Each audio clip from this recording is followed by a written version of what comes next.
It never is quite 5 minutes, is it? It's like my 5 minutes is always about 10 minutes. Oh well, I'm here now,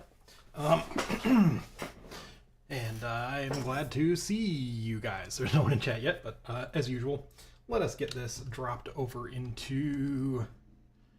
Oh Lord, I'm screwing everything up. Oh boy. Let us get this dumped into Discord, as it is more properly pronounced. And okay, I'm gonna have to look at that. But let me find my stream link and send it. We're gonna send this thing.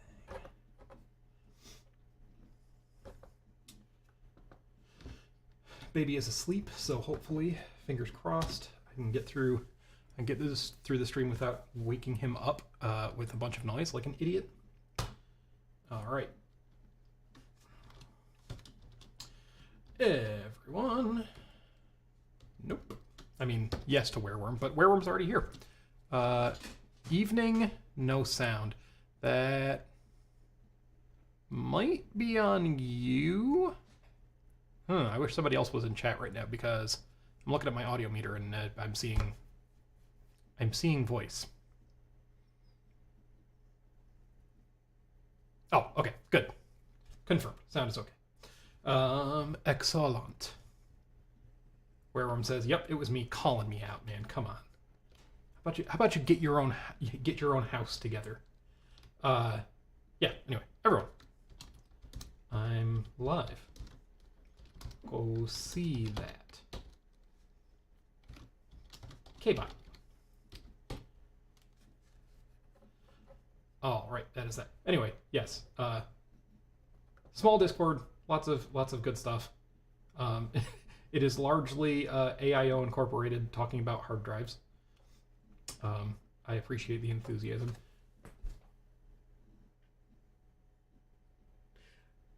Macworld, March 1989. I stream at 720 right now, so I'm not sure if you can see that.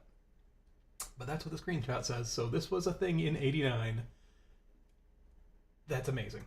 It's a little XT or AT. I'm not good with my PCs.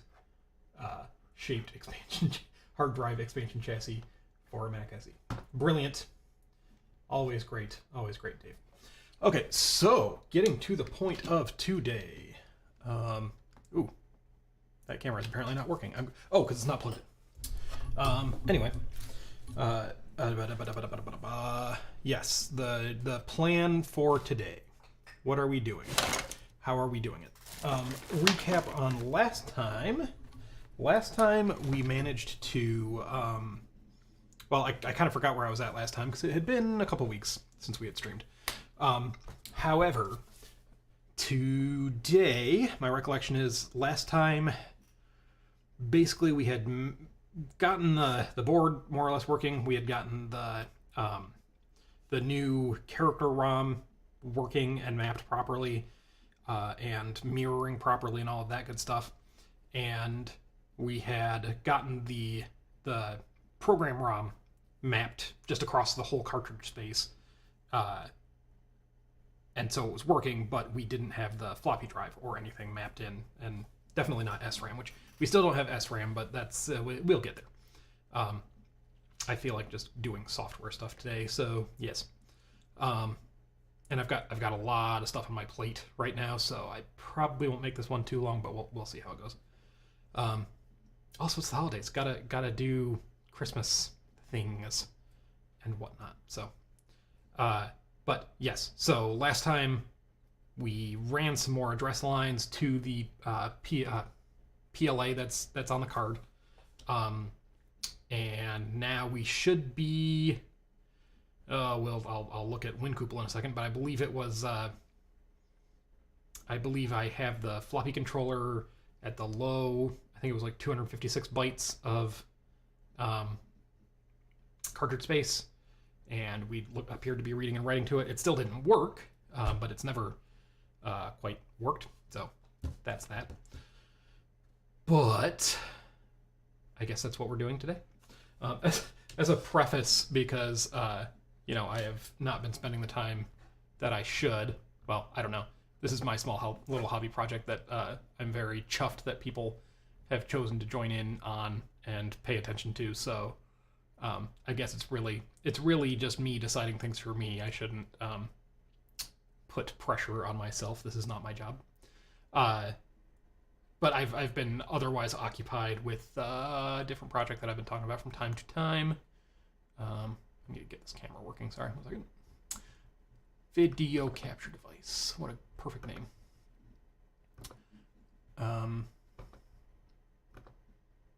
There we go. No, wait. Yes. Okay, cool. Now that camera's working again. And that project is this doodad. I got boards made. I've been telling people about this. I've been talking in the Discord about this, but this is fun. I was just working on the GitHub page for this, which is still private. It's work in progress. But when I have that done, that has the schematics and stuff on there, and the already processed Gerbers and everything for this, and a bomb. So if you want to build one, you could do it if you really wanted. But I'm building these for co-workers and a couple of people I know. I feel bad because I feel like I should have sent one to Dave, because Dave is sending me a care package apparently, finally, which, you know, thank you, please and thank you. But yeah, I have to make 15 of these things is the thing. I have made 2 so far. It has taken me about 2 days to put one of these together, mostly because of all of these there's a lot of SMD components on here. And I mean, I'm impressed with myself that I can do SMD at all. Especially, I've been saying in chat, but I'm gonna keep pointing it at. You see that little thing right there? See that thing? That's a QFN 24, and I have done 2 of them now, like they're nothing, and they work perfectly. And it's like magic because they're USB bridges. It's like an FTDI. I was going to use an FTDI, but of course they don't have any in stock. That was the other fun thing is, so I designed my like evaluation hand-built board that these are based around, using a SparkFun FTDI like little breakout board. And so my plan was just to use the chip that was on that breakout board. That's exactly what they don't have in stock. And so I had to use this one that I have, this USB serial bridge that I have never heard of before, and had to hope that it worked and hope that their whatchamacallit, like, you know, their standard designs, there's a word for that, that are included in the data sheet were like good enough to get me going. And it's like, and that I could solder the frickin' thing, because the FTDIs were, chip names are escaping me now, but you know, the ones that look like a tiny dip package with splayed out legs. That's a very easy name that is escaping me right now. And that would be relatively easier to solder. QFN is fun because there are no legs. Everything is under it, so once it's soldered down, you can't see the joints. And yeah, just went down and cleaned it up with some, I don't know, like I'm showing this like this and nothing, it's not on any camera. And cleaned it up with a little solder wick and plugged it in, and it's discovered and works perfectly first try. So that's like magic, which makes up for the fact that I have like at least 5 bodges on this board. Which, I mean, for a first run where I didn't do a test run of boards, I think that's not so bad. I have, here, I can show those ones on here. So firstly, you can see these ones here. So the way this board works, I haven't really explained. I mean, it's a trainer board. So it's got a 6502, 32K, 32K? Yeah, I think it's a 32K SRAM, some glue logic. It's just some NANDs and inverters, a full speed clock, a shit ton of LEDs, and a bunch of bus transceivers, and, you know, some sundry stuff, 555s for some debouncing and whatnot, and the QFN that I was just talking about, which is a USB bridge, like an FTDI, and just a octal D flip-flop for like a user register. And so the memory is mapped at the low 16K of RAM, of memory space is the low 16K of this RAM. The high 16K is the high 16K of this, and then that 32K no man's land in the middle. Any writes to there, write to this, and any reads, read from this set of dip switches, which these serve double duty. So when it has run in program mode, I mean, this is all pretty straightforward front panel stuff, but when you are in program mode, The cool thing is the 65CO2 has it'll tri-state all of its bus pins. There's a thing for that, so it pulls this off the bus, and then the bus transceivers all turn on and let basically the dip switches straight through to the bus, so you can program shit into RAM directly, and put your bootstrap in there and whatnot. And when it's in run mode, it flips around so that when you read from that no man's land in the middle of the memory map, it reads these dip switches. But I was a little smart because I had some extra pins on one of these bus transceivers, and I said it would be really nice to be able to do a little bit more than just blinking lights with this thing. So the top 3 bits actually route through one of these transceivers in such a way that when it's in one mode, all of these go straight to the data bus for programming the RAM, and when you're in run mode, they connect to some of the pins on the USB bridge. So they attach to the transmit line and one of the handshake lines. I think I can't remember which one. So that way you can do bit bank serial, and in the same way, the top 3 bits of this are hooked up to, receive, because this is an input. So this is the top 3 of this are connected to DTR, RTS, and transmit. And that way you can do bit bang serial, and you can also, I have a little synchronous serial bit bang bootloader thingy that it's 6502, so it's not the densest code, but I have a little 32K bootloader that will then read in a second stage over synchronous serial using DTR and RTS, and it works awesome. And that's been my project. Anyway, I was talking about bodges. I was explaining all of that to explain the bodges. So those 3 switches, I got them completely backwards, where they go back from the one transceiver into the one that actually puts things on the bus. So I have to cut those and swap those around, which is also annoying because that would only be a 2-wire fix, because the middle one is when you reverse it, they pivot around that one. So the middle one doesn't need to change. It's just the first one and the last one. Except that the way I have things routed, you really, and you'll never be able to see this, but there's 3 traces. They're right next to each other.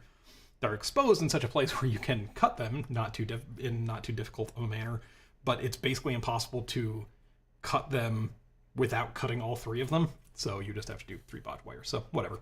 The last 2 bodges are really fun in that they're very stupid. So this bodge up here is connecting. So ground is kind of the reference for ground is the USB port itself, and so all of the ground lines up around this area are connected, and all of the ground lines around here are connected, but they're 2 separate nets that aren't connected to each other because I'm a moron somehow. And thankfully it was really easy and really quick to figure out when I built the first one, which was more luck than anything else, because that could have been a gigantic pain in the ass to figure out, because it was just kind of floating stuff all over the place. And I looked back at KiCad, and KiCad does not indicate that those 2 nets need to be connected on the PCB editor. It's really weird. I have no idea why. Anyway, so that's a bodge. That's literally just connecting those 2 ground nets. And then finally, the last bodge is, you can kind of see it. See how all of these look the same, except that one has a little bit of silveriness above it. So I mean, if it's not obvious, these are LEDs, and then the little black thingies right above them are the current limiting resistors for them. There's just no wire between this LED and the current limiting resistor directly above it. Somehow, I must have clicked on that trace and accidentally bopped delete and never seen that happened, because this board got made. And I looked at, I was like, really? How is that possible? And I was even desoldering and resoldering the resistor, because I thought maybe there was a bridge or something weird. And I could not figure it out until I looked very closely at the board and noticed, no, there's just no trace. And I was like, oh wow, is that a manufacturing defect? And I looked back at KiCad, and no, there's just no trace. Also, because I saw it out of the corner of my eye, Wareham says SOIC. That was it. I think that FTDI part is a SOIC. The last thing is, I haven't made that many boards, but you always make screw ups buying parts, like whether you buy one that's like not for the quite the right footprint, or you know it doesn't do quite what you thought it was supposed to do. Which of course I was worried about the serial bridge not being quite what I needed it to be. That was perfect, because I had never even touched this chip before ordering parts. The only parts thing that I really bunged up is that these push switches are all toggle switches. I don't know how I did that.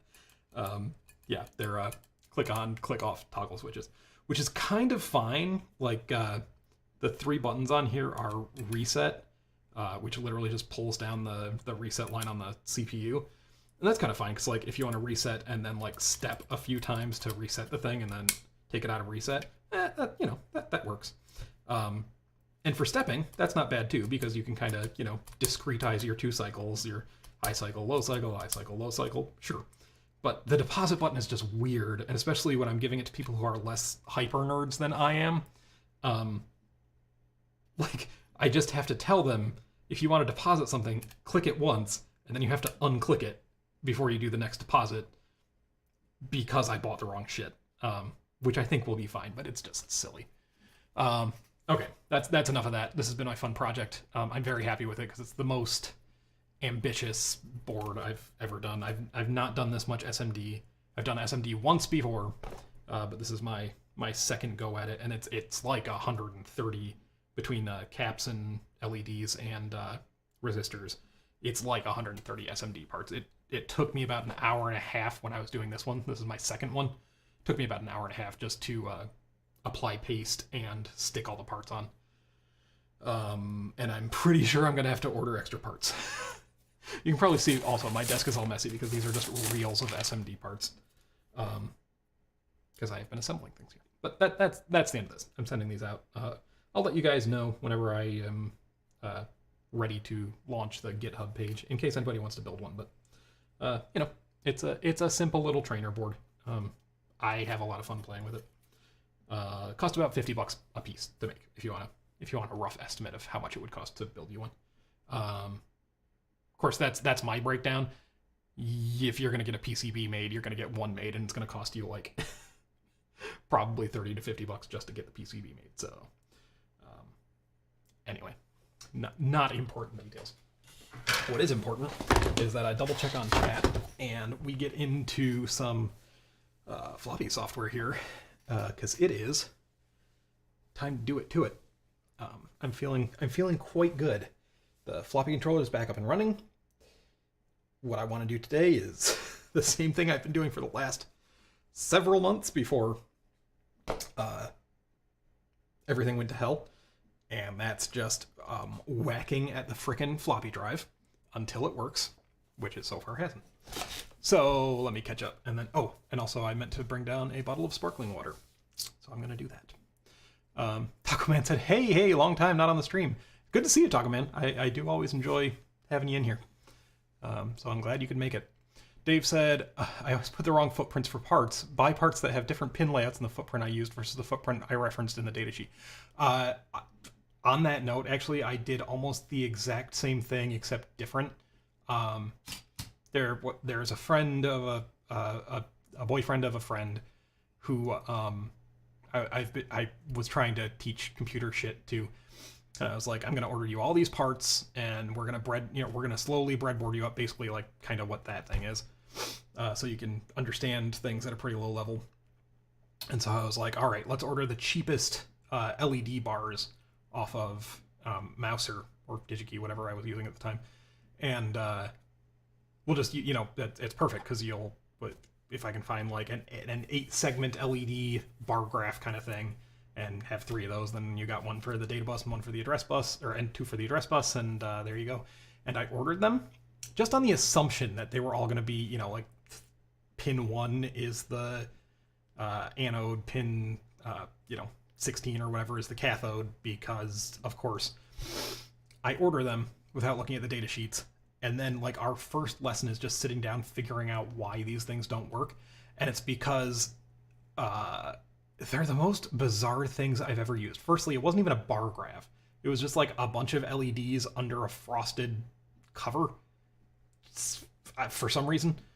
And like, I don't know what you would use that for. and then they were wired up.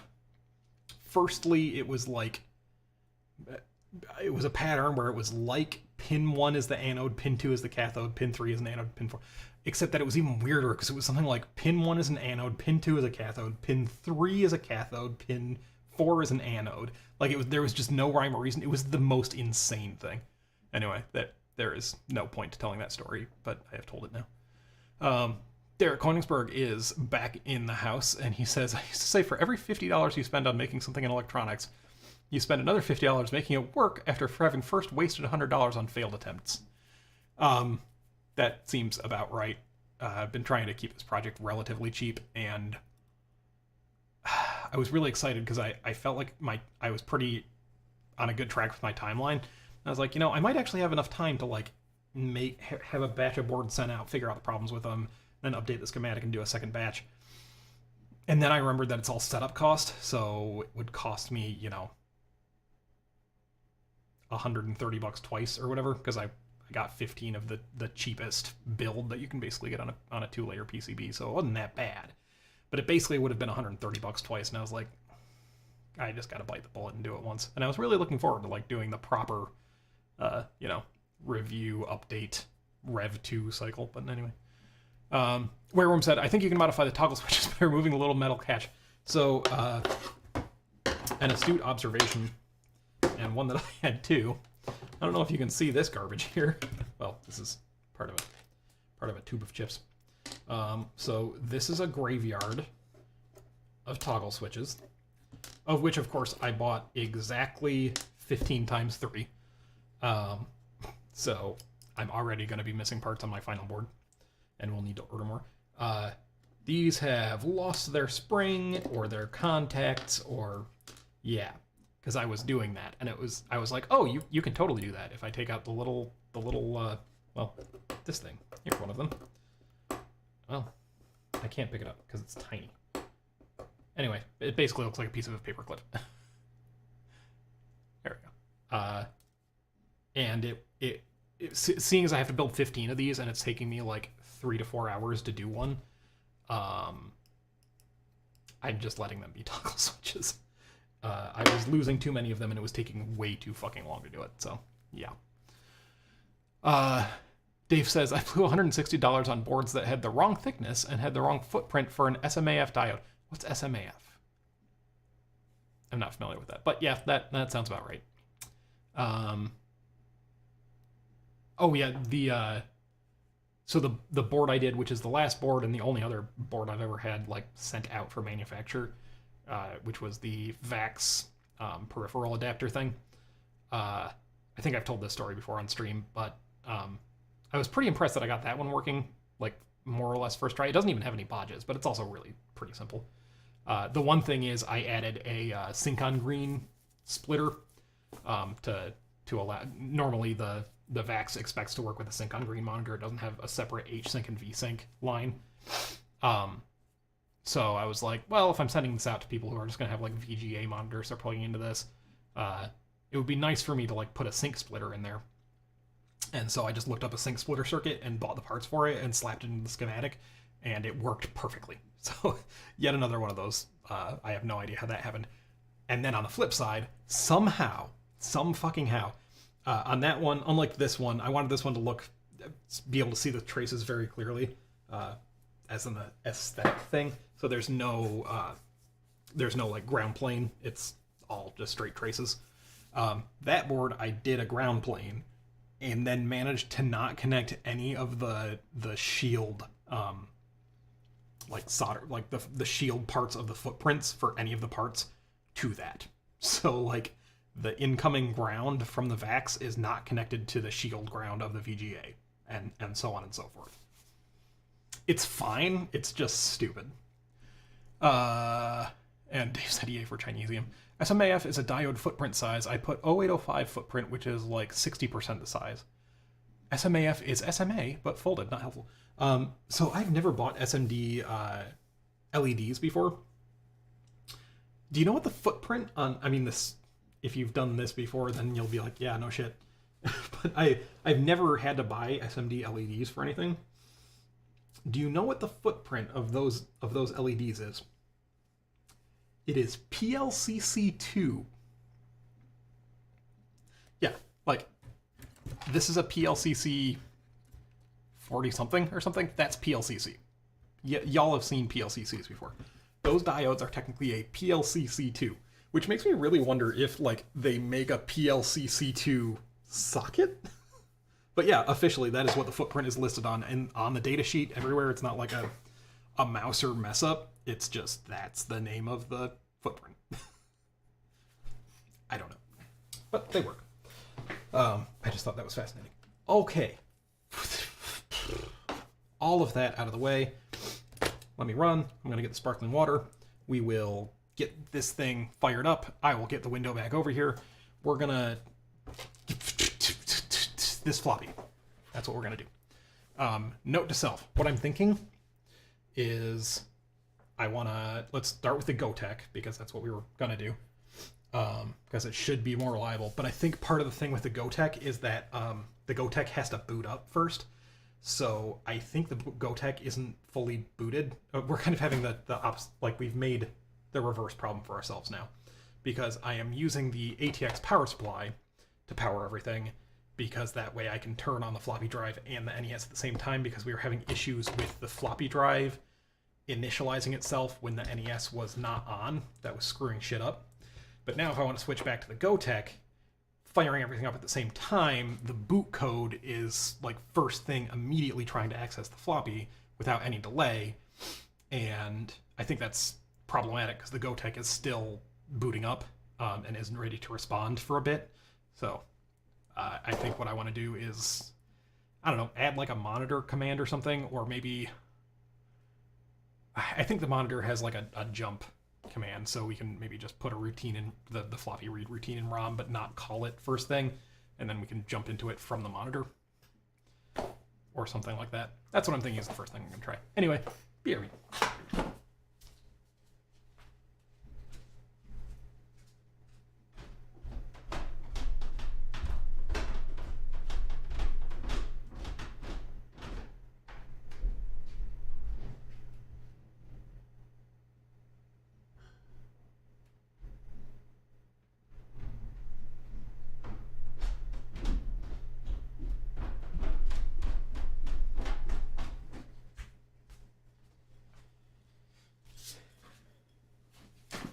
Okay, he's back.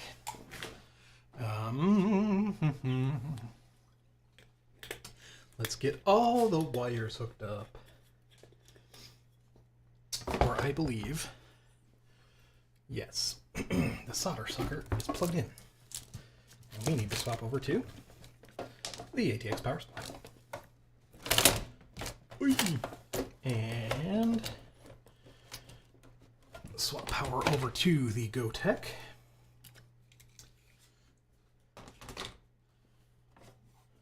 Oh, also I'm kind of excited. I don't think I mentioned this last stream, but you may notice in the giant pile of bullshit all over my desk, I got a bunch of these boxes that look much like this, or this, or this, or this. Those are all like Bojack sample parts kits off of Amazon, because I wanted to prototype some of the clock stuff on the other board, and I don't keep a lot of analog parts around. So I was like, you know what, I can just go on Amazon and buy some of these, and I bought a ton of them, and it's awesome, because I mean, this is something that most people that fuck around with electronics already have, but I haven't ever really had this proper kind of stock. So I've got small value ceramic caps. I've got potentiometers of all values. I've got electrolytic caps of all different kinds. I've got analog ICs of various varieties, op amps and 555 type things. I've got resistors of all values. I've got also, I've got a box of dip switches. I feel like I had something else, but just got them because I needed stuff now to help me work on the other board, and didn't have stuff convenient, so I just went ham. But I'm so excited because now I can mess around with a bunch of stuff that like I would not have otherwise been able to. Like, you know, all kinds of analog circuitry and maybe like oscillator synthy stuff. I don't know. The sky is the limit. But that gives me an excuse to get those out of my way.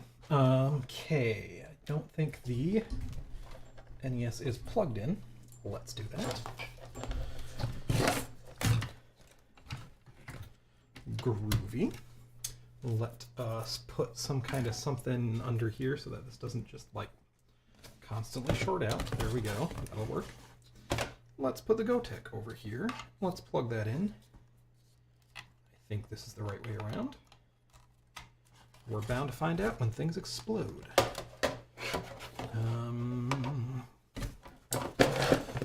Oh, it's such a mess, but I can't really do anything about it because I am in the middle of building shit. Ah, well. Oh, this oscillator is all fucked. Let's make sure that is not going on, because that is important to floppy drive operation. And I think we're in business. Keyboard's over here. It's already plugged in. Super sick. Let's make sure we're up and running, and then we can commence actually doing NES things. You know, the point of this show that I am doing here. Probably need to restart RCA capture as per usual. Oh, I unplugged it, right, because I was using my standing desk and it was going to break it off of the front of the computer.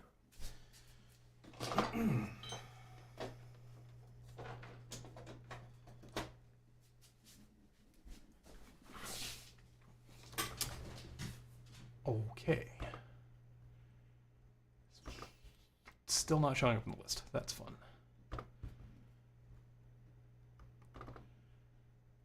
There we go. Okay. And good, that's on. And attempting to read a sector. And I think right now it just hangs.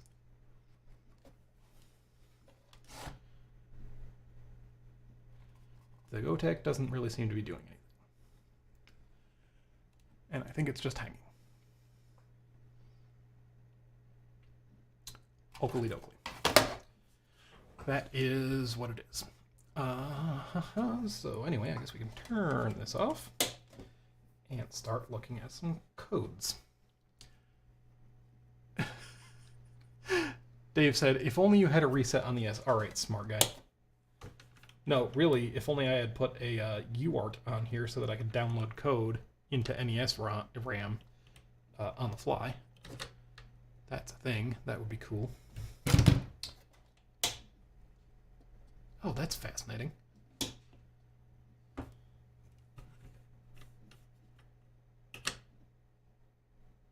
Oh,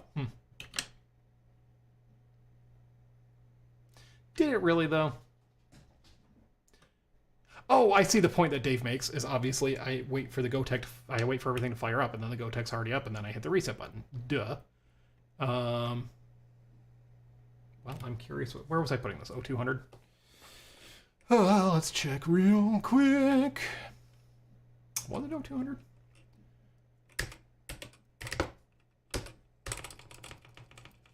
Well, there's a lot of F's. Let us look at the code. Let us review the Dead Sea Scrolls. Which, of course, I apparently don't have.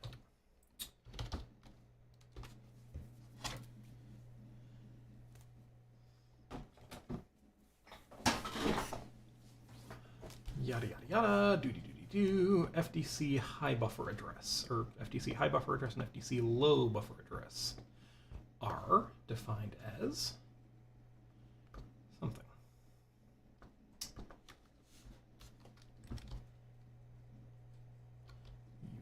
Doodly-doodly-doodly-doo.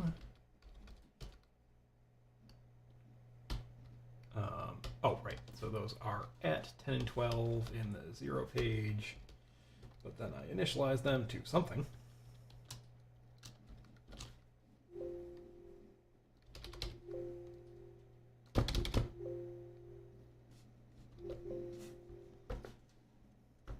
I'm sorry, computer. What am I doing that you don't like?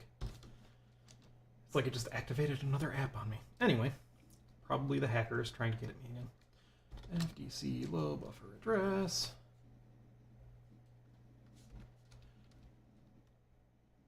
Oh! You know what? Actually, that's really interesting. It would be really cool if this was working. I forgot the way we set this up. So when I was doing the episode where I was kind of prepping some things so that they would line up with the system calls used by DOS 65,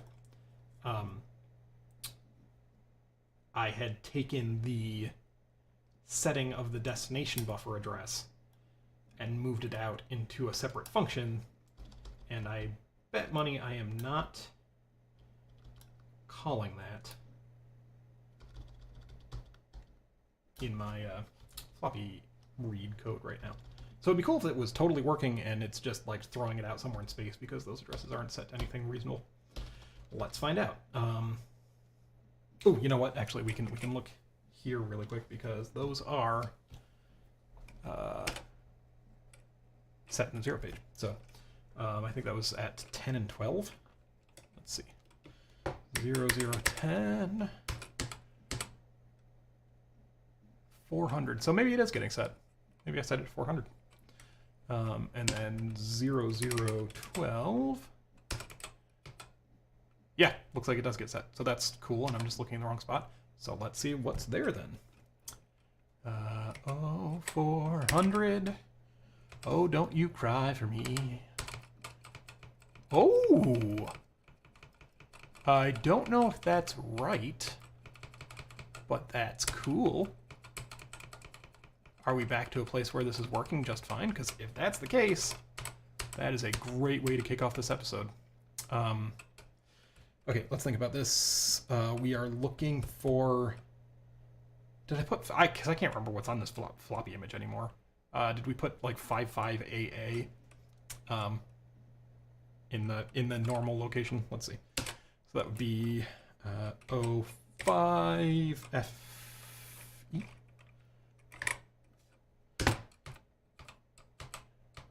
No.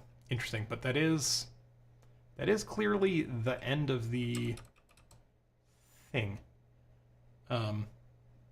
Fun. So let's double check what is actually on this floppy image again by plugging it into the machine and finding out the scientific method.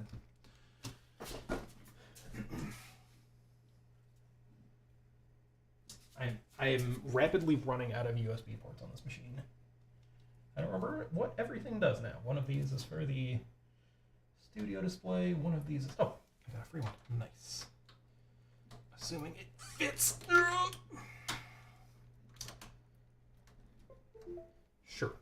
It doesn't really, but we're not worried about doing things the right way around here. So I think that should be this image. And can I open it with XVI32? Hell yeah, I can. And we're looking for... Okay, so immediately, that I don't think that looks like what I was just dumping, because it's a bunch of zeros. Right, because this was the one that uses our weird system call interface that I had written.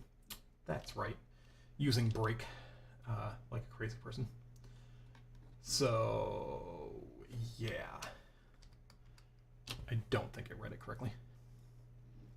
Right, I unplugged it and turned it off. There's no way that I can look at it right now. Whoops. Okay, let me just copy these back. I'm sure I already have them on this computer somewhere. But let me just copy them so I know exactly the ones that I got off of here. So I know exactly what matches all that shit.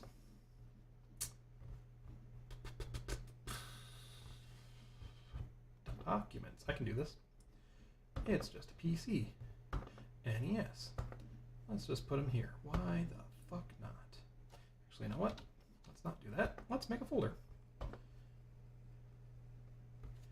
I'm going to call it GoTech. I am going to drop shit in there. There we go. Organization. My strong suit. let me look at disk A0001 really quick. Actually, no, the whole point here is that now I can totally yank out this USB drive and actually look at both of these things at the same time like some kind of maniac. Look at me go.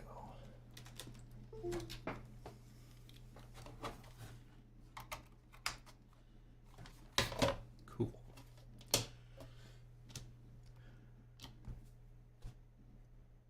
See why?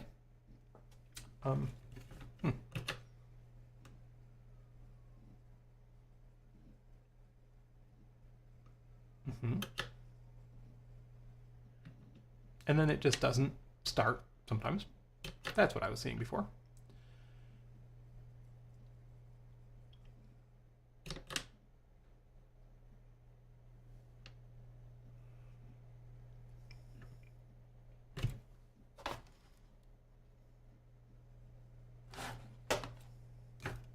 I don't know, man.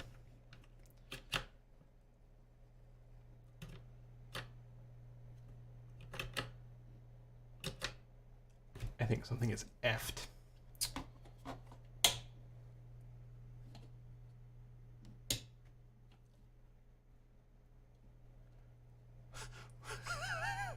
Re-hee-hee-hee. All right. Okay. Re-hee-hee indeed. Oh. No. I did it to myself again. I have cut off wires here, and I keep thinking they're shit that came desoldered. Oh my god, I'm going insane. Okay. Noting that I haven't looked at the code even once so far today. It's probably a thing we should do.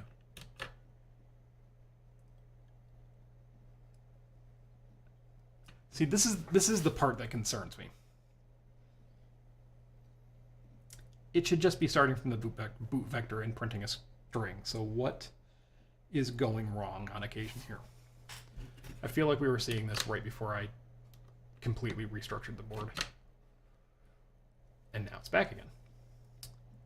What's the deal with that?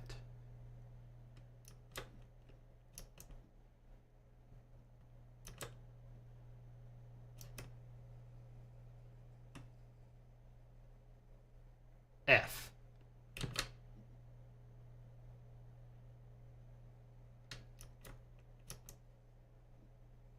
Anyway, clearly shit ain't right. So let's look at the source in just a second here. Derek says, I just wish the resistor versions of those kits were easier to repack and sort through rather than just being a box of tiny baggies. Yeah, that's true. They are. It's just like you have a bag of, 50 1Ks and a bag of 50 10Ks and AIO says, I just got home and you're still streaming. Awesome. Are we working on the floppy again? Heck yeah, we are, my dude.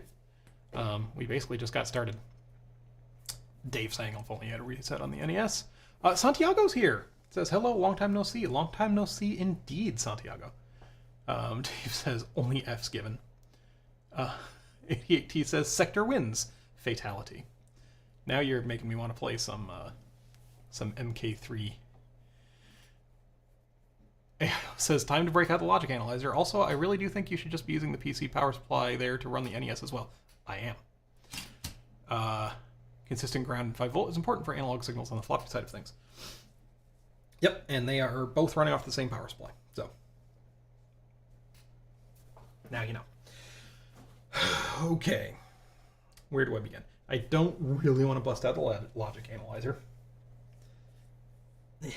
I can't. It's just, I'm not very good with it, and it's always a pain to set up. Just because you have to hook up, at least 32 shitty little lines, and then set up your triggers to find exactly what you're looking for, and then it's a giant pain in the ass. It can be very helpful, but it's also a giant pain in the ass. So let's look at the code, shall we?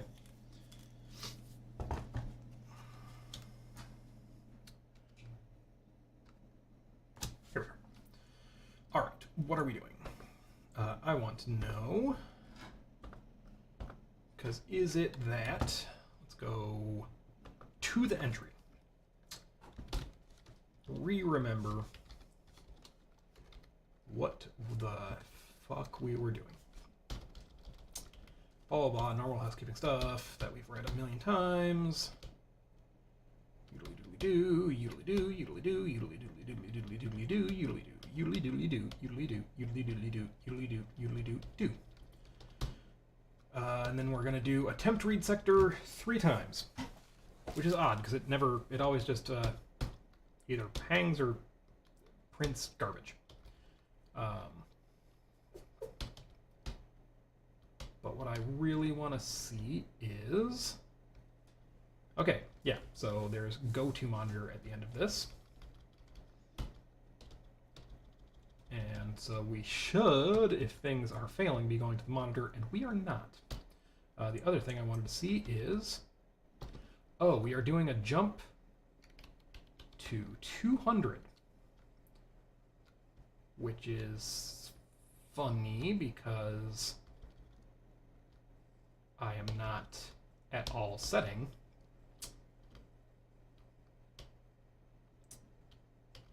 That leads me to a thought. Is firstly that I thought the floppy buffer was at 200, as you saw when I tried to access it the first time, and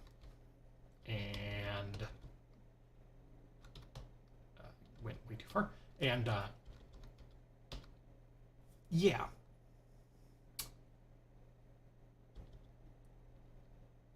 Right, so this indicates to me that that was indeed the way it was set up at one point, or what I'm expecting. So what's happening is potentially... So I'm confused why, like, it might be jumping to the garbage that's there and taking a shit. That would totally make sense. Because we've seen it's going to 400 and 500, which is also weird because I don't know... Oh no, we are doing FTC set buffer. Yeah, FTC set buffer to 400. So this should really be a jump to 400. But regardless, here's the thing. It should be printing FTC read success message.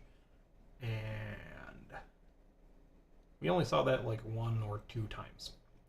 So even if it was because of this jump into the incorrect location, you'd think we would be seeing this. Like, we should definitely be seeing this.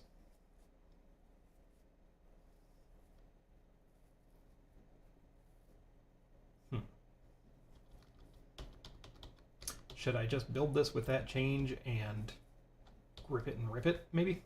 Because really all I wanted to see firstly was if we were doing the jump into there, if we were supposed to be printing the string before that, which we are.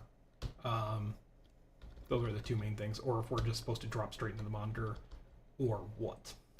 And so it looks like it is, per my recollections are somewhat correct, it's supposed to print the success message, which we get sometimes, and then it does check the magic number at the end.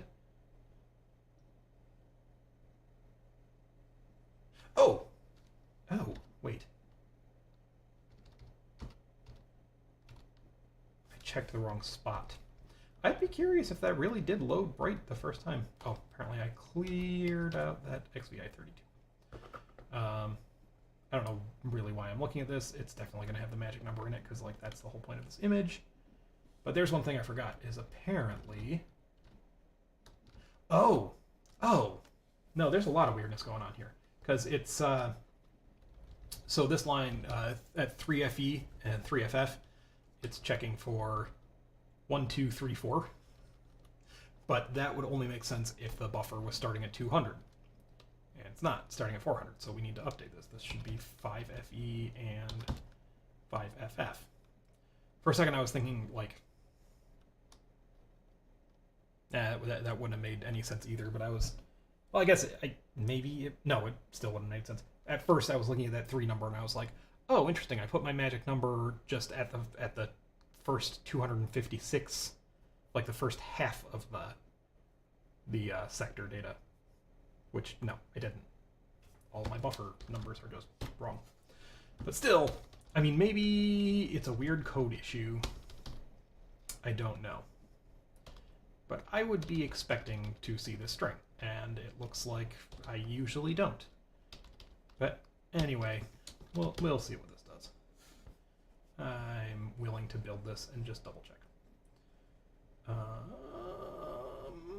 I just accidentally closed it. My mousing fingers are stupid today. Basic.asm. Alright. Regardless, that was saved. Let us build.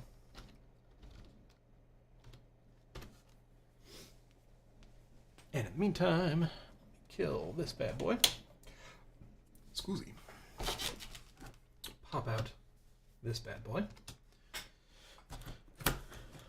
Pop in this bad boy. Go back to this bad boy. Open this bad boy. Switch to... Oh no, that's actually correct.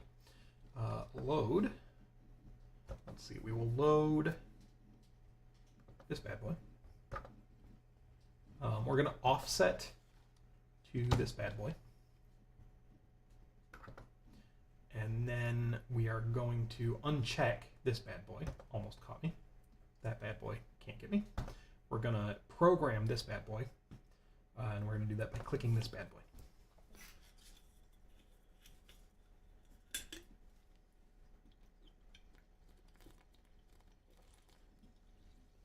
Dave says, nobody's really good with them except for Curious Mark and maybe Usagi. I don't think I've seen any episodes where Usagi is using a logic analyzer. But yeah, Curious Mark is, the guy frickin' built a fiber optics company, so I hope he knows how to use his test equipment. Oh, AIO says, I forget, is the CPU in the NES static? You could mod it for single stepping and slap some LED display or something. I highly doubt it's static. That sounds... if I was going to do that, I would just hook up Logic Analyzer. Really just need to know where the CPU is starting execution from. I think I'm going to eat. I'll be right back. See you, AIO. Dave said he did to debug the microcode of his floppy controller on the Centurion. Yeah, I'm just saying, I'm not saying he didn't do it. I'm just saying I'm not sure I saw any of the episodes where he did that. All I'm saying is I have no comment. Okay, programmed.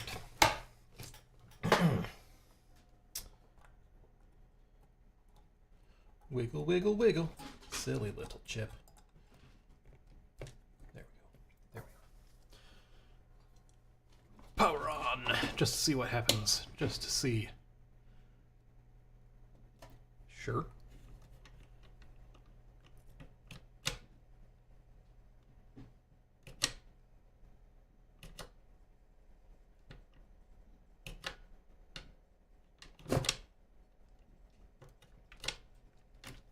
Yeah, it's almost like I got some bad wires somewhere in here.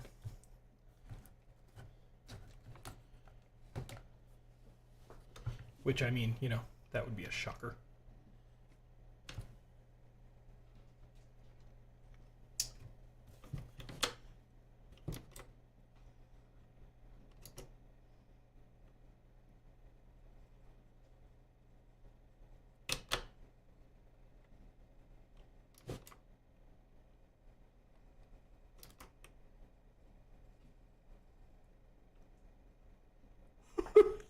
I like the cursed strings showing up when the system does boot, says Santiago. Me too. Okay, that's interesting. I see an H. I believe this is supposed to be printing hello world. If it does work, so... But it's probably just a cursed string.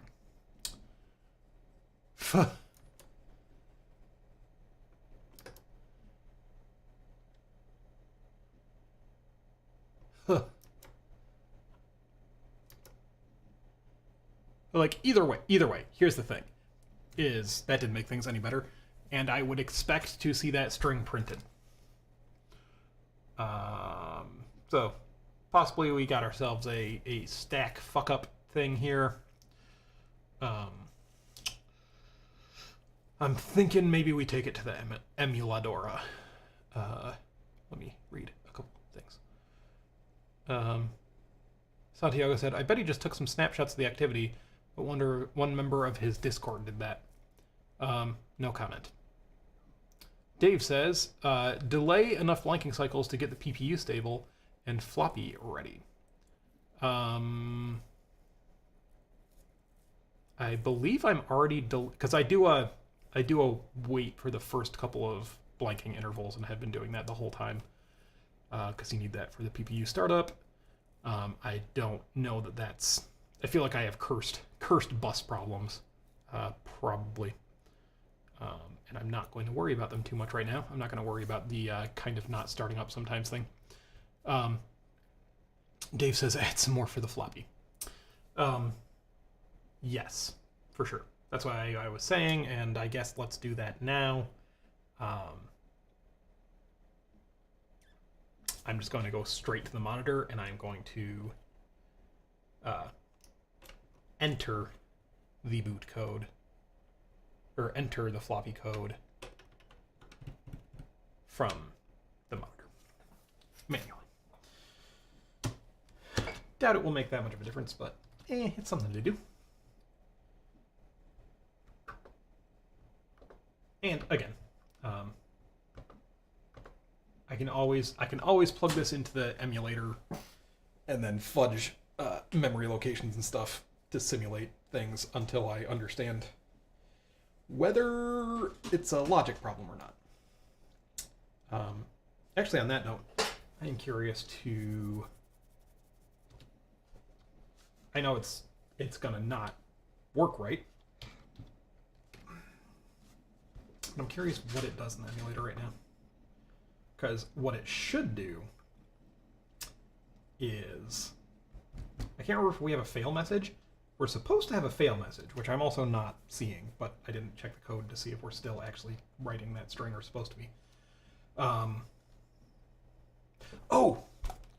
I wonder, you know what, another thing here too, we might be, I had written that code at one point to have any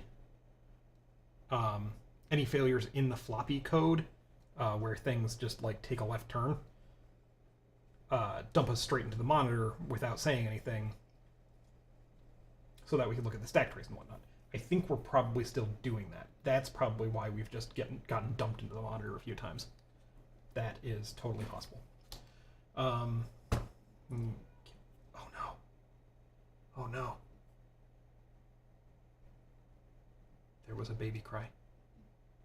There was a baby cry. I'm going to keep plugging along. Sometimes he puts himself back to sleep. He's probably not going to. But sometimes.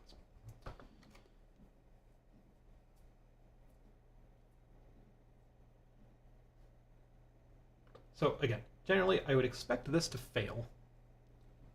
But off the top of my head, I'm not exactly sure in what way it would fail. Because one would think it would like time out waiting for a register that doesn't exist to become ready. Oh, the baby's still crying. The baby is still crying. If I hear one more cry. Here's what I'll do. If I hear one more cry, I'm heading up there because the baby is important. And what I shall do is leave the stream running,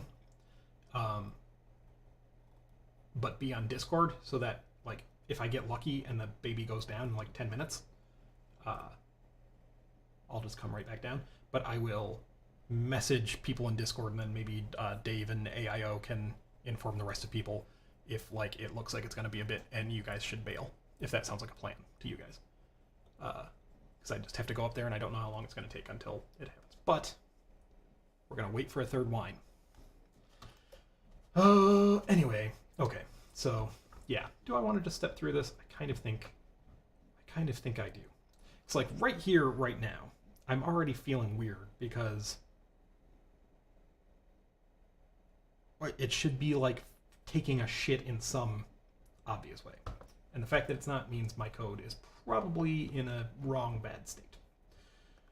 So, how's about, let's see, did I export anything useful? Do I have anything useful exported? Symbols.txt. We exported attempt read sector. We exported percher. We exported entry. And that is it. So, I probably want to export what would be the useful thing. I mean, I guess attempt read sector is pretty much where I want to stop, and I can work from there. So, F155. F155.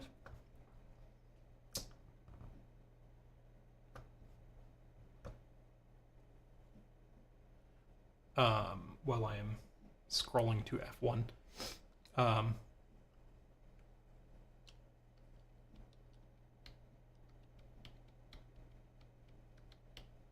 oh, Francois Reval said, just saying hi, going to bed way too late. Good to see you, Francois. Again, it's been a while. And they said, reminds me I wanted to add support for the Jasmine drive to Setorig. I don't know what either of those things are. I don't know if you're saying you're just popping in and then going to bed, but if you're not, please tell me what those are, because when I don't know, I must know. Okay. What was that again? That was F155. F155. I guess let's put a breakpoint there. See what it does. Simulate some shit. Load AO3, push A, and then pull A. That's the top of the loop. Perfect.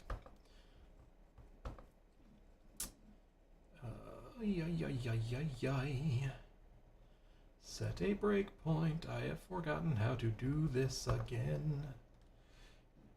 F1552. F155 on execute on CPU. Hit OK, and we're there. Run. Reset. There we are. And now I get to see what it is supposed to do. Francois says, Jasmine was a competitor to the official Auric microdisc, which arrived late to the market. Okay, vaguely, that is, I think I know what that is. With incompatible DOS and disk formats. Well, if that isn't just a description of the 80s.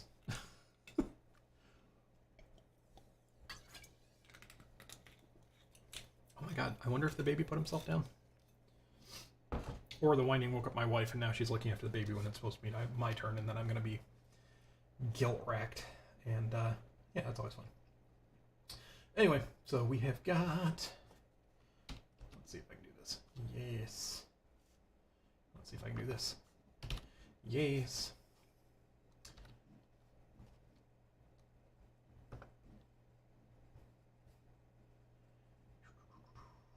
Basic.asm.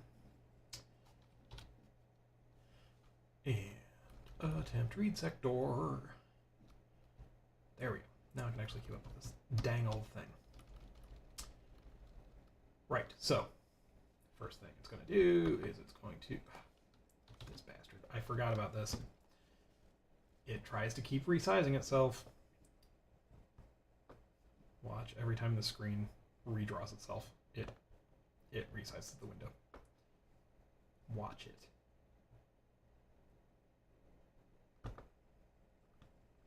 It will. It will. Just, it will. Okay, so, yes. Transfer A into X. Decrease X. If we hit 0, read sector fail. That might be the issue in and of itself, is that that's getting clobbered on the stack, and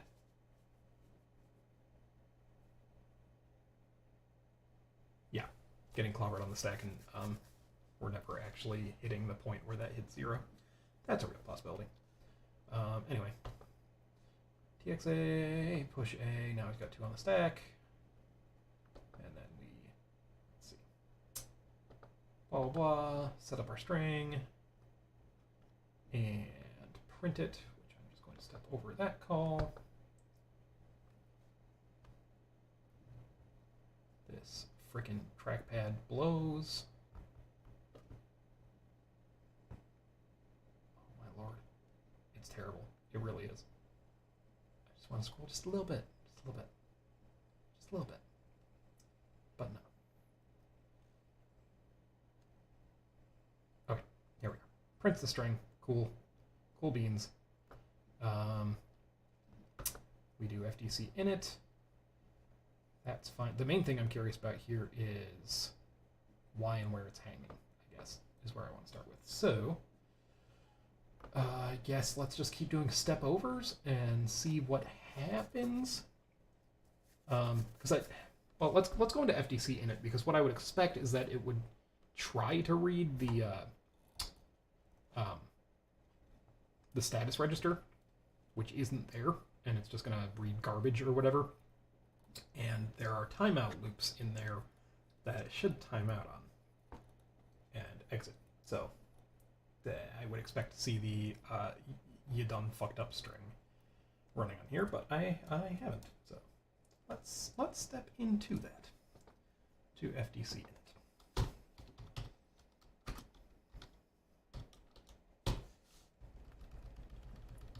Alrighty. So we are here.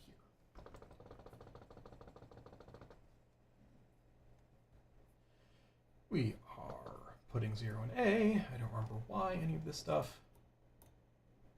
Oh, because 8,000. Oh. Well, that's going to be an issue.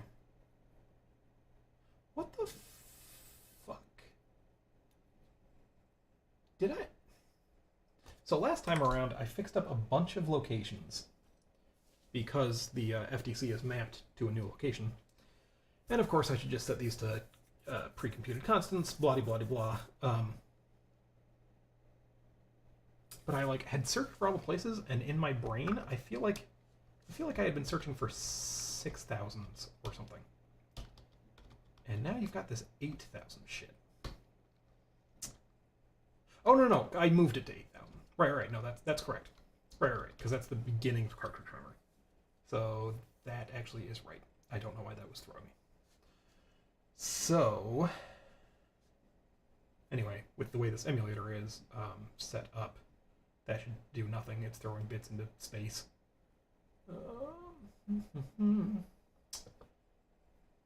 Yep. Bits into space. Load bits into space. That's fine. Then what we're looking for is wait FDC IRQ, and that... Well, we'll find out when I get to that code, but that was supposed to theoretically have a timeout loop in it. Let's find out.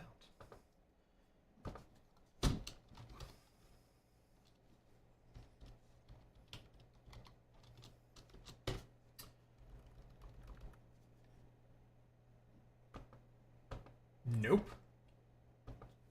Huh. That's interesting. So... Alright, so that makes sense that the emuladora is not, responding and whatnot because, or is not like timing out and crashing because we don't have a timeout loop here, as it turns out. Which is honestly mildly strange. Do we need the hardware reset? Do we? Oh, wait. Hold up.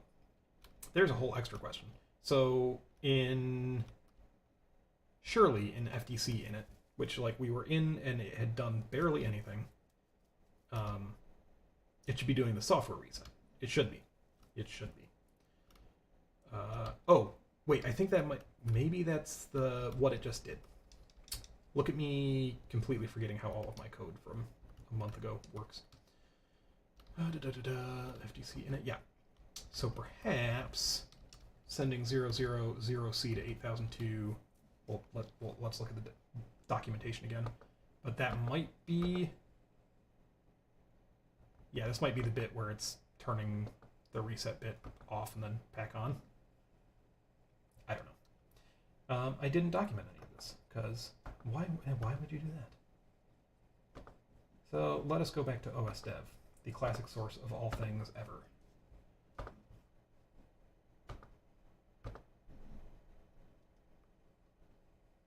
Do I have it open in tab? Of course I don't. Which honestly is kind of surprising. OS Dev. It's in my history though. Heck yeah, it is. Francois Reval says, Nate, which I assume is supposed to be night. I don't know if you're trying something new, but I have never seen that as a thing. Just FYI. Okay. Let's relook at the initialization routine that I have documented in here, because that's the one I was stealing.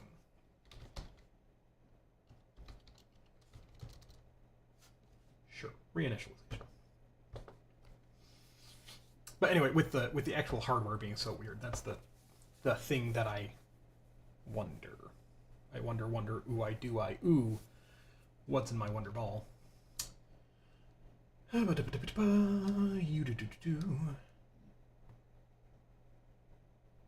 so I think this is what I'm doing. I think DOR is register 2.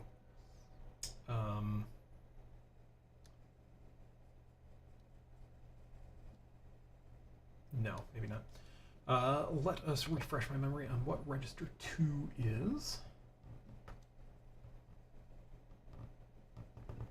Register 2. Come on, y'all. Come on. Floppy registers. F2 is... It's the DOR. Okay. But I am setting it to 0 and then setting it to C. The heck is C? I'm sure it's something that makes sense, but not that I remember.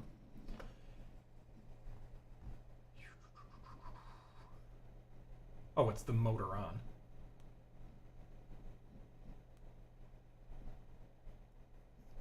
The heck am I doing then? Because... Oh, wait, no, it's 3 and 2. Ah, yes, okay. So I set it to 0, which kills all this stuff, and then I set it to C, which turns on 3 and 2. And that should put it, that should do the software reset. So the real question is, do I need to do the hardware reset? Are things being flaky because I'm not doing the hardware reset? Is that a possibility?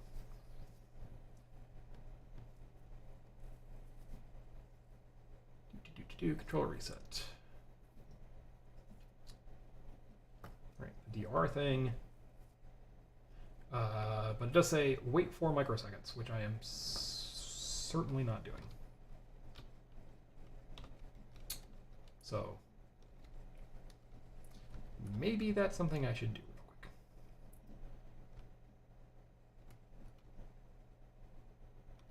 Yeah, that's goofy. How long did it say?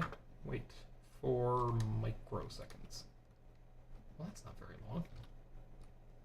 You'd think there'd be 4 microseconds. Anyway, fucking whatever. Let's just...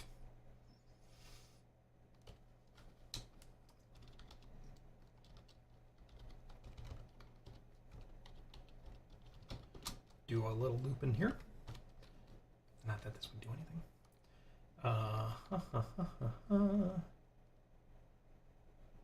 Cool. So let's just do your normal thing. LDA. I'm not going to mess with any of the other registers right now. I probably could, but I'm not going to. Let's just stick with A and keep things straightforward. So I am going to, I don't know, load 10. This thing's running at not quite 2 megahertz, I think. So 4 microseconds should be like a few clock cycles, right? No. Right? Yes. A microsecond is 1/1,000,000th of a second, which is the reciprocal of 1 megahertz. So each clockal cycle on here should be 1 megahertz would be 1 microsecond. 2 megahertz would be 0.5 of a microsecond? Yes. Okay, so maybe we need to loop a few times. I'm going to do like 10. So let's load a literal 10 into here. And clear carry. And SBC literal 1. And branch if not equal to wait FDC reset. And that's it. That's it, right? Right?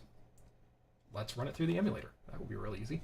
And let's make life extra easy on myself and make this global FDC in it. So I can just put breakpoint right there.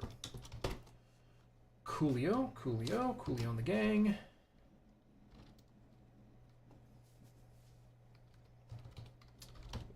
Link.ps1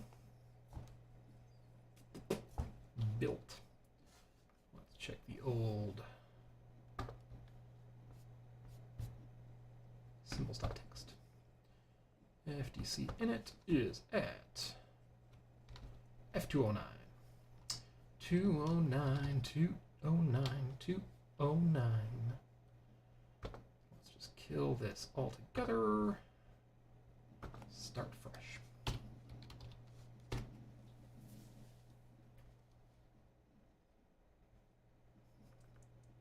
Cool. It's not even printing the string now. Possibly because it's in the debugger. No. Oh, I didn't load anything. You crazy. I've got baby brain. That's what I've got. There we go.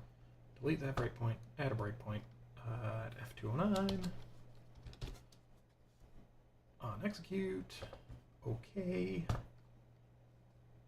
Run. There we are.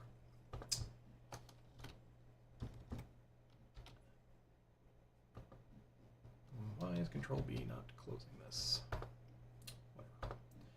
Okay, so we're at FDC init. Let me just make sure this loop actually does what it's supposed to.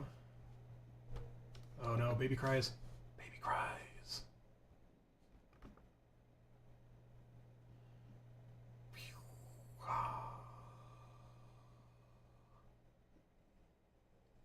Uh-huh. Oh.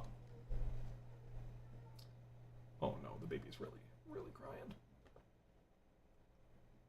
I might have to go get him. If that is the case, we must activate the plan.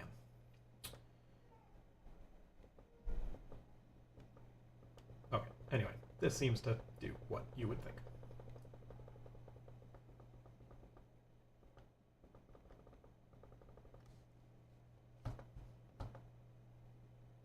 Okay, I'm going to try really fast. Oh no. My wife's gonna wake up and get him. I really wanted to try just like jamming this in there and seeing if that was enough to stabilize things and at least get like a reliable, because what I'm thinking is that the FDC isn't reset properly, and so normally we don't, even though I would prefer to have a timeout loop on the trying to access the FIFO, which is where it's hanging in the emulator, which is fine. You would expect it there, but I think it might be happening here as well on occasion, because the floppy controller is not in a sane state when it starts up, and it's not getting reset properly. So I really wanted to just run this code on there and see if that's enough to like even things out. But I have to look at this baby. So activate the plan. It's Tom. Tom says, I can't wait till season 2 when he actually does an NES game playthrough. I've never played through the entirety of an NES game in my life. Just FYI. Okay, so seriously, I need to go check on this baby. So, activate the plan. You're just going to be staring at a wall for a minute. I'm going to mute this so you don't hear anything compromising.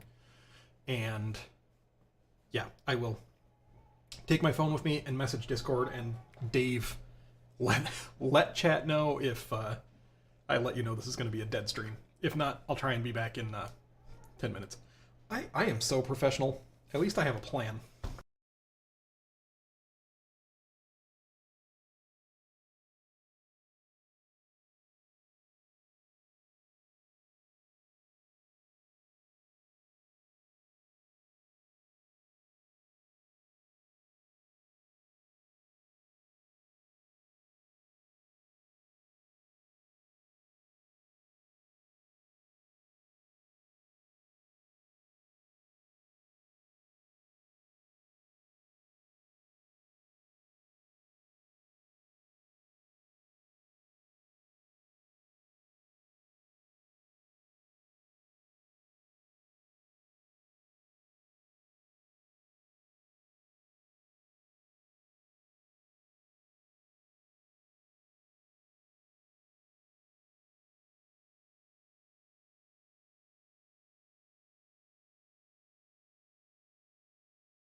My wife continues to be a saint.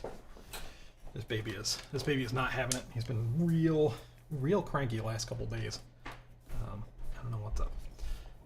And this is supposed to be, weekends are supposed to be her night off, and she is taking over. And I did not ask, and I told her she doesn't have to do it. It's supposed to be my night.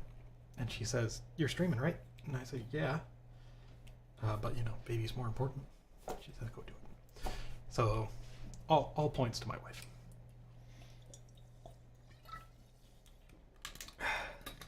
You know, I was secretly hoping I was getting out of this. Because I don't know what I'm doing. But that means that I can build this now. This is probably going to make 0 difference, but hey yo, it's worth a try.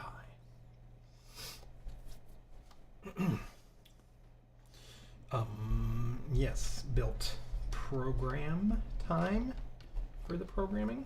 Back. Load. Offset.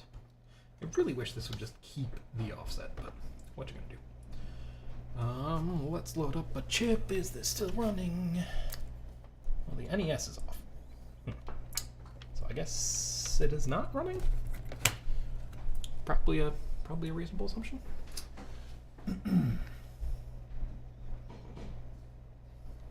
Also, just making sure none of the legs on the ROM are totally effed, because it's had a sorted life at this point. Program. Yay, good. It worked. All right.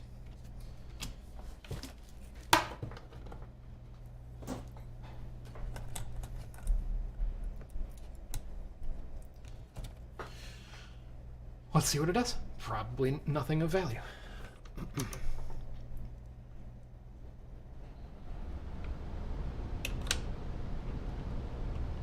There was an H there for a second. Did you see it? Did you see it?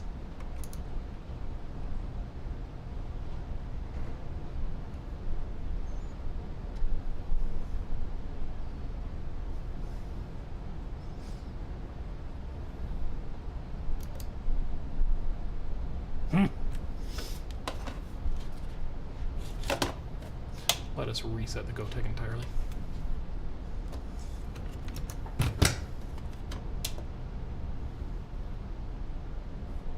Okay, so that's something. I think when it gets that prompt, it means one of the spots where I actually do have a wait loop, or a timeout loop, it actually timed out. So that's moving forward. Okay, how reliable is that?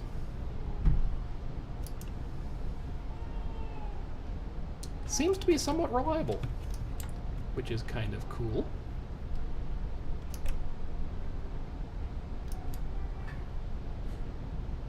So hopefully that means it's effing up in the correct way every time.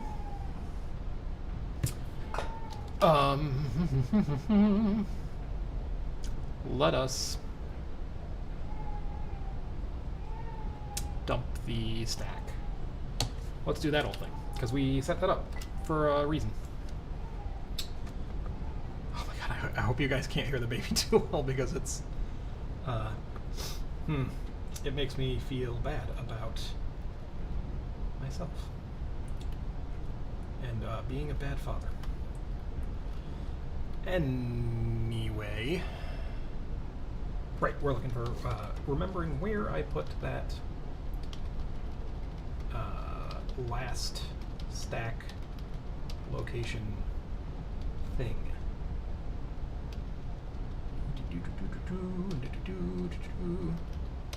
Scroll control value, current keyboard column, current keyboard roll, Q is found, last keyboard bit, last pressed key, floppy version. Oh, that is interesting, actually. I don't know if it would have gotten that far, but let's see if it got that far. FDC version is supposed to be stored at... I don't know why this got activated again. Oh, because of my hotkeys.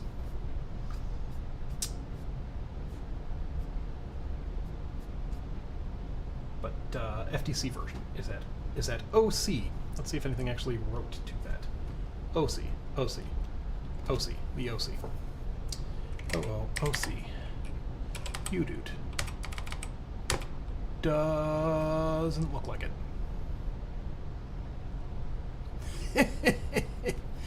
Dave says I should use cold keys instead. You are a hoot, Mr. Dave. That's why I keep you around. Anyway, so it looks like it did not, but that doesn't mean anything to me. I was just curious if it did. However, there was supposed to be, so that's CMON stuff.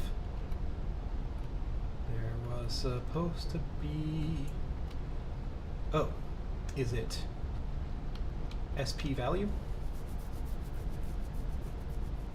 Yeah. That should be the stack pointer. So that is at 1B, and hopefully if this is still donking out into the monitor the way I had it set up to donk out into the monitor. 1B? Was it 1B? I can't remember anything. 1B. 1B should have stack location, and then we can take it backwards from there. Well, let's do it. 0, 0, 1B, doot, F7. Okay. Let us look at 01 F7. You son of a bitch. 01 F7. Why does my 7 key bounce? Why of all my keys does my 7 key bounce? I guess, oh, you know what I could do is I could do 01 F6 and then increment from there. Let's do that. 01 F6. We don't care about that one. Okay. Now, let's dump the call stack.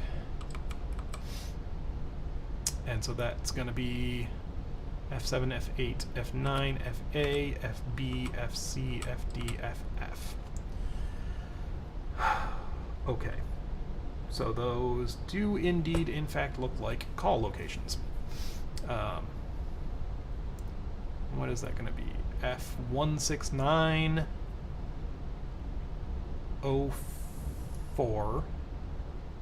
What is 04 going to be? I mean, what is F169? I will look at it in the NES debugger in a second. 4 is probably just a regular stack value. Then F223 is something. Then F3C7 is something. And then I think the 00 is actually nothing because the stack pointer is set to where it's going to write next, not the last place it wrote. I think. But going on that assumption, let's see. F3C7. What is F3C7? Let's find out. F3C7. F3C7. Tell us, sweet emulator, where that thingy is. Oh, it's not running. FCEUX. Tom says because 789. Astute observation. I'm too brain befuddled to have a comeback. Open. Let's actually remember to open the ROM this time. Yay.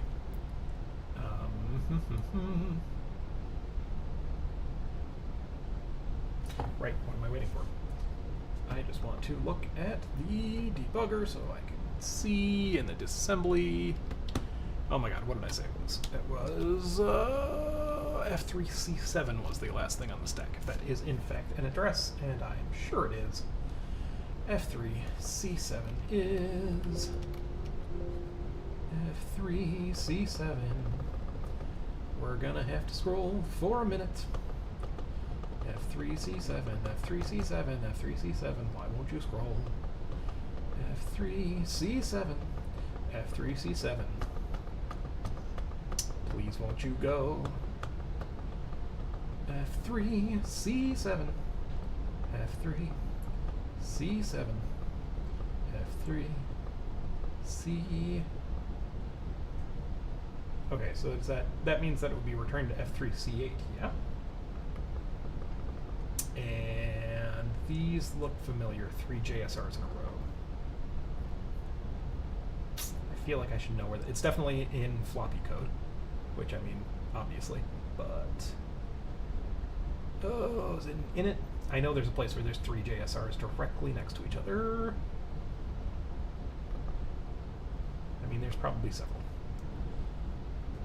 but I feel like I know where this is. Sense interrupt. Is there by any chance a load A08 before that? There is. Oh, yes, there is. A908. That's a load A08. So this is probably. No, it's not it. Because then the preceding command is a RTS.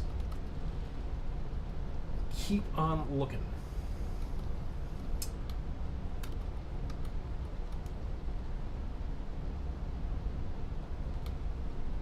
I mean, it's not like RTSs are super common in this code. Let's just search for RTS and find the one that precedes a load A8 and 3 JSRs. It's not that. It's not that. It's not that. It's not that. It's not that. It's not that. It might be this.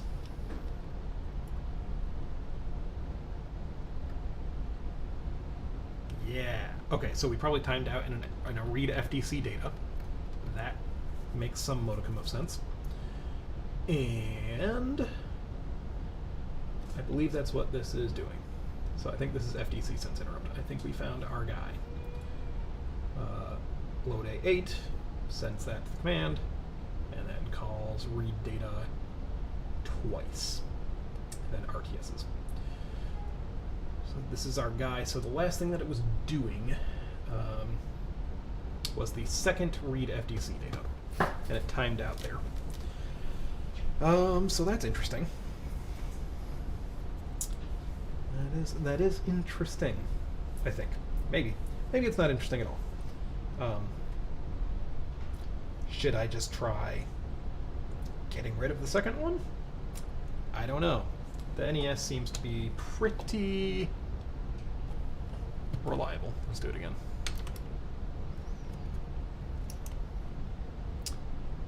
And I bet it's going to be the exact same thing. B to look at the stack value. It's F7, so it's the same size, and I bet you money. 01, F6. Yeah, F3C7. That's, so it's at that same place every time. For fun, what is calling it? What is calling it is, because it could also just be that it's not ready to give us data because, I mean, that would be weird because we're calling send FDC command and that 08 command is supposed to do something. It's supposed to send us back 2 bytes of data, basically. Maybe it's because we configured things slightly differently, and the sense interrupt command is like sending us back a unknown command byte. Let's look at sense interrupt, because I feel like maybe you don't always need to send the sense interrupt command, and maybe because of the way we changed modes, because we have done that a few times, because there's a bajillion ways to set this up. Let us search here for Control F. Oh, sorry. Let's let you see my screen. Sense interrupt.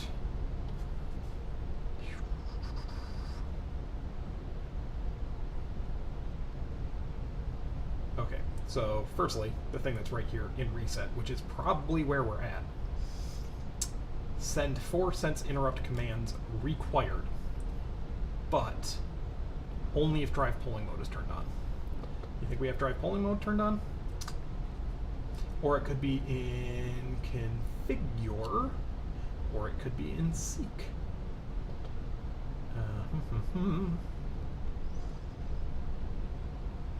Well, let's look at the stack some more really quick, just to be sure. So the previous location that we were going to call back to that had called into the sense interrupt subroutine is that F223 right there, written as 23F2, but we are little endian, so F223. Let's see what F223 is.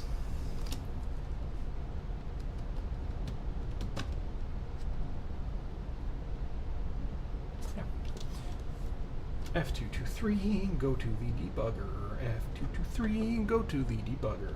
Go to the debugger, go and check it out. F223, that's what it's all about. F223. Annoying that you can't scroll through here with your arrow keys. F223, oh wait, there is a seek thing right here.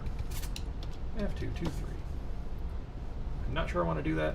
Maybe I want to seek to F224, because I think this is always off by 1, because it increments the PC after or before returning, something like that.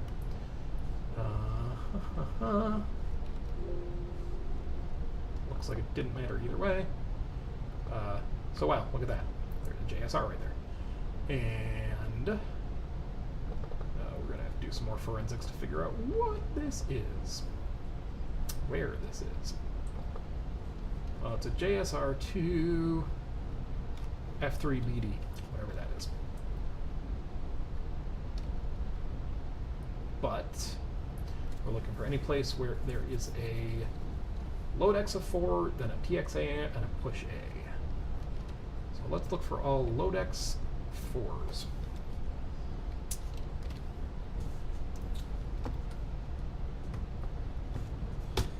LDX.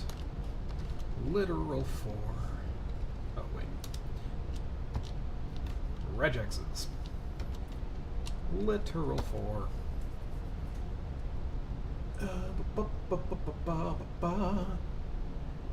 TXA, PHA, JSR, FTC, sense interrupt. There we go. So, yeah, this is our sending for sense interrupt commands. Whoops.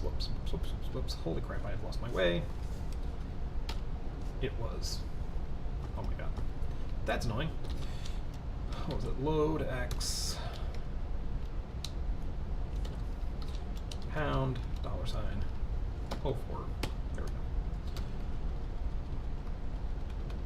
So yeah. We got through this far. Cool. So maybe that does mean that this evened things out, because it got a touch further. And it got past the wait FTC IRQ. So that's something. Then we loaded a 4.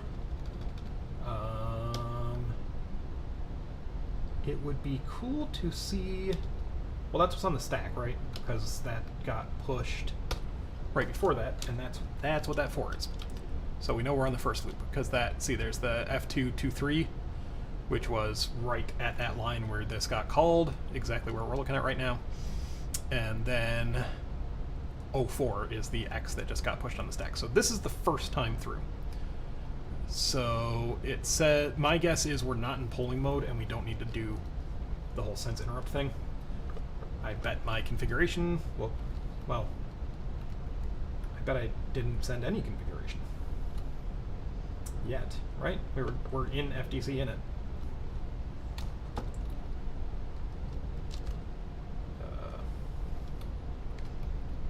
Yeah, we're right at the top of FTC init. This is the first thing that pokes at the floppy at all. So this is just, you know, potentially not even at all right. The thing that throws and confuses me is trying to remember whether this starts up in polling mode. I feel like that is not very well documented. And basically what they say in here is, let's go back a couple, is like if and only if drive polling mode is turned on, send for sense interrupt commands, but this is at the very beginning.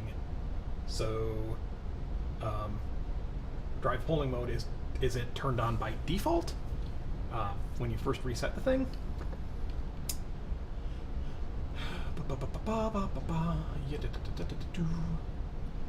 They don't really tell you. Let me see if there's anything labeled drive polling in the data sheet.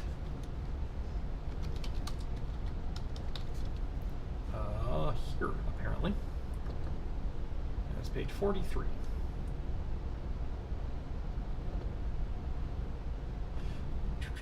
Supports polling mode. We know that it supports that, but what's the default? Supports polling mode, blah blah blah. This mode is enabled. Oh, it is enabled upon a reset. So that is on by default, supposedly. Interesting. And then let's double check that we're doing the sense interrupt command properly, because clearly it's getting this far, doing that, jumping into FTC sense interrupt, and then taking a big old shit right there. So, how about that?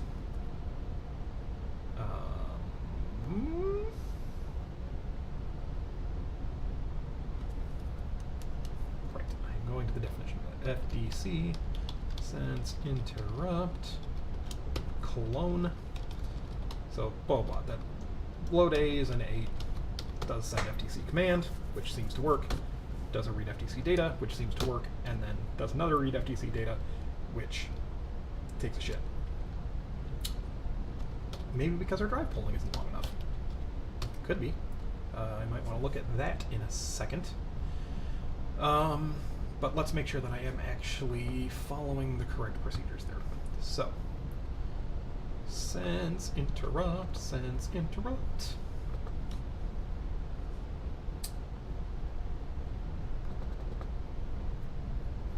Yeah, I mean, it looks like that's right. So the sense interrupt command is 08.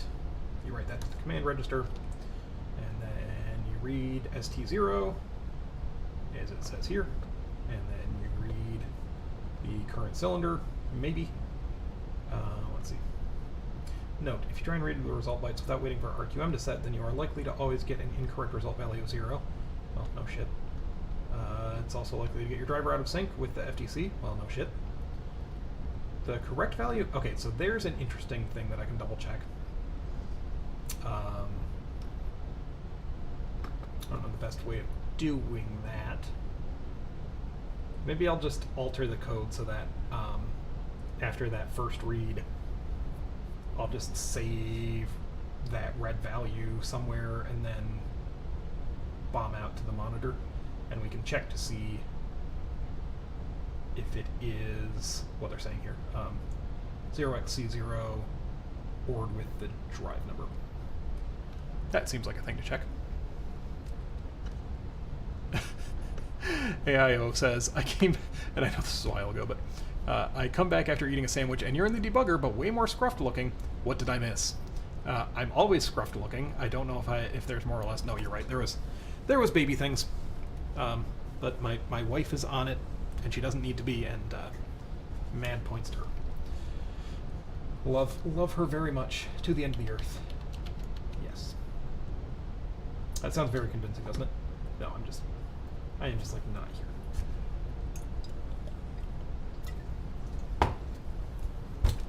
Okay, so let's do that. Continuing the longest, most roundabout debugging anyone has ever done, which is just what I do here. But read FTC data. If we double check it,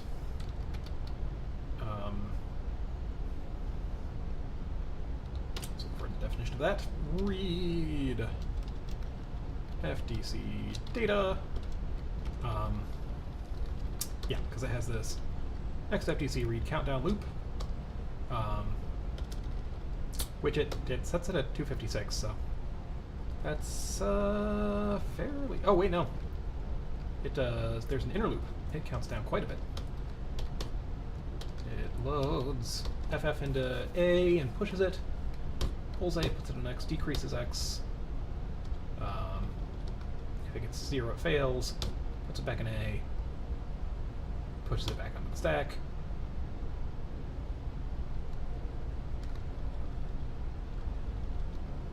Yes. Okay, then reloads X with FF to do this inner loop, decreases it. If it gets down to 0, it goes back up here and counts down basically A again. So yeah, that's... For that timeout, it has to count down to 65536, which is a while.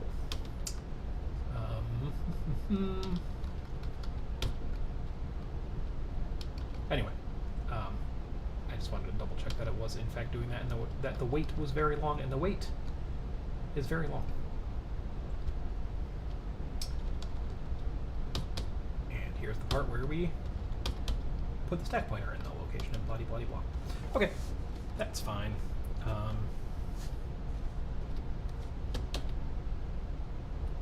Let's do the thing that I was going to say. I just wanted to check that and see what the weight, what I had set the weight to, and it's a good beefy weight. So, temp, remove the classic, and let's do the thing. Oh wait, no, the other thing I was going to do, sorry, back to, I also wanted to make sure, I'm pretty sure it jams that data in A, but this, I should be sure before I try this. Read FDC data. Doodly doodly do, all this shit. Doodly doodly do. Checks the status register. Doodly doodly do. Loops while it is not set. Clears out the stack to balance this out. Reads the value.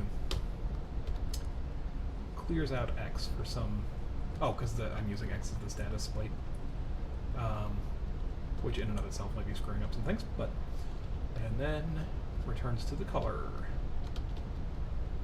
So, yeah. A is going to contain the value, which I thought, but... Again, if I'm going to use this as a debugging test of things, then I better make sure that it does it the way I think it does before I waste a ton of time. So let us store A, and I think I already have a location for that. And then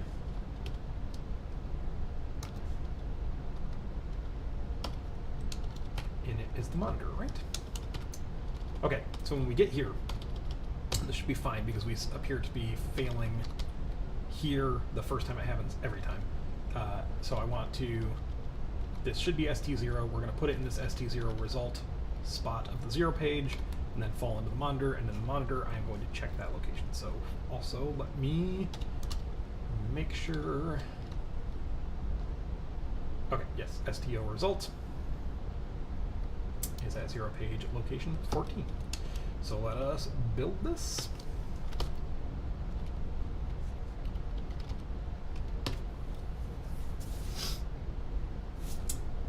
Burn this.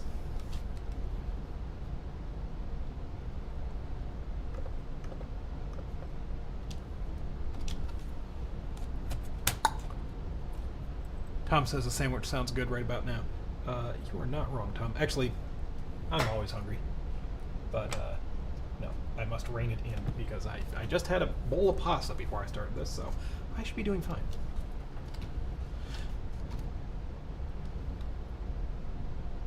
Right. Writing the thing. That's what we're doing. Load, load, offset, offset. Okay, okay. Program, program, program, program. Success, success. Lovely, jubbly. Oh, shit. I yanked my ROM while the whole thing was on. I'm sure that's fine.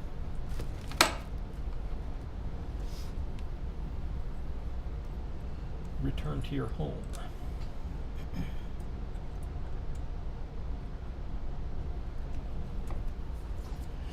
Okay, cross your fingers that this just dumps to the monitor, because it should. What else would it do? There we go. Amazing. That felt a little fast to me. I'm gonna give it another. Yeah, that's fast. Weird. Maybe 65536 is not enough time. Who knows? But the fuck? What the fuck just happened? What the what? Yeah, everybody saw that, right?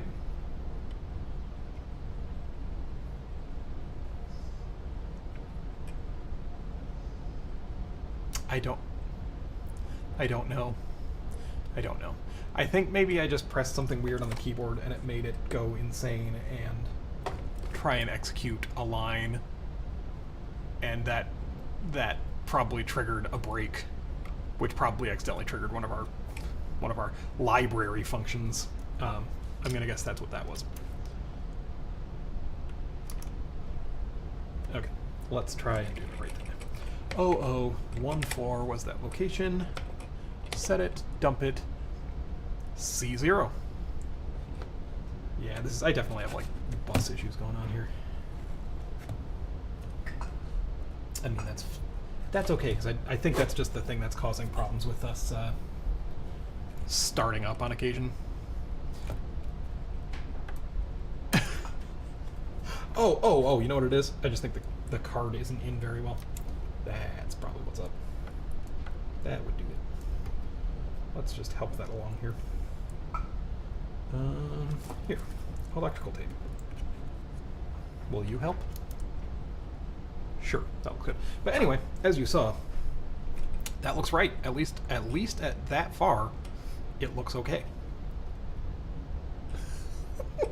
It's still not great. Interesting. This I just blame on this cartridge not being in very good, like, I'm pretty certain. Yes, I'm futzing with it while it's on. Give me a break. Get off my back. It's fine.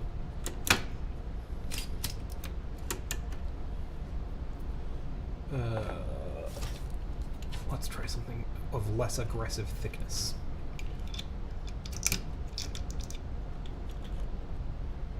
Sure. It's probably not the edge connector, though. It's, who knows what it is.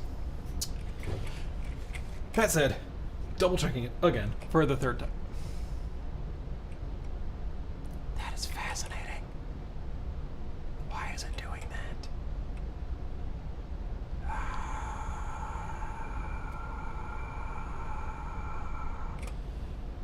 I'm gonna touch nothing, okay? Because I think it just does it after a while.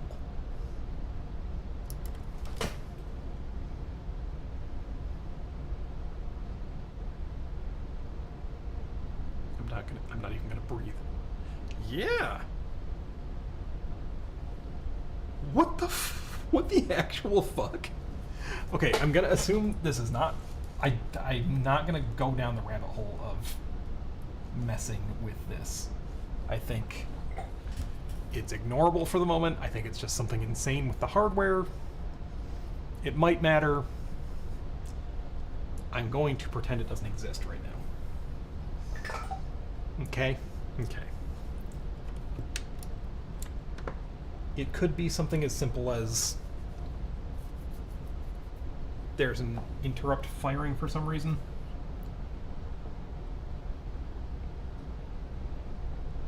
I'm just checking. I can't remember if I attached anything to the interrupt line. I'm sure I didn't. But then, does the interrupt line just float? Yeah, IRQ. I don't have anything attached to it. But does it just float? Because the question is, it might be trying to... I might have a bad interrupt vector, and something's triggering an interrupt and jumping off into space. Let me see really quick. Let me try something. Yeah, that might have... Let's try it one more time. That might have just been coincidence, but I rubbed the IRQ lines pad, and it did that.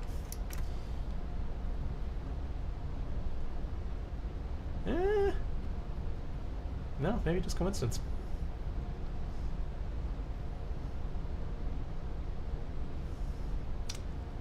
Fascinating.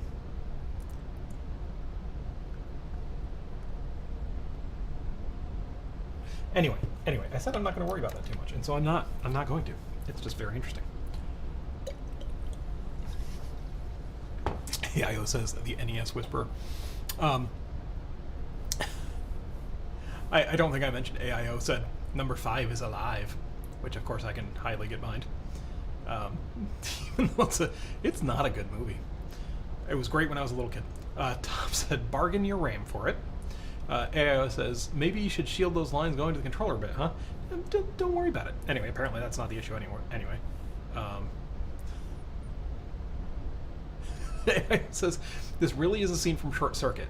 Wouldn't you like to be a Pepper too? It's a bad movie. It's of strong nostalgia, and it's an actively bad movie.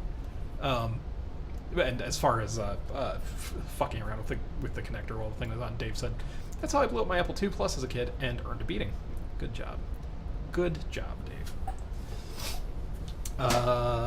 Right, so here's the thing. Let's just keep going. That looks fine. I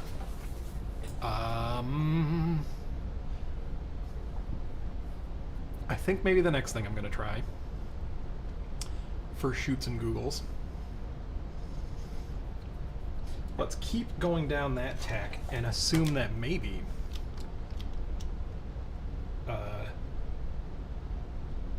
waiting that number of clock cycles is still too fast. Maybe it's still too fast. And the floppy controller just isn't caught up at that point and hasn't put that second byte in the FIFO. Maybe? That seems weird. You'd think that'd be actually pretty fast, because it should have that just like in a register that should dump into the FIFO.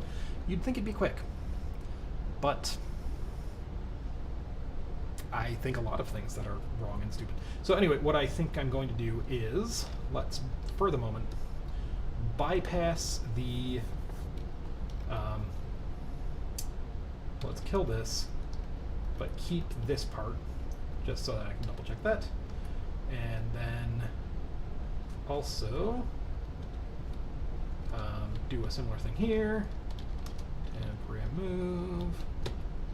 Temp remove.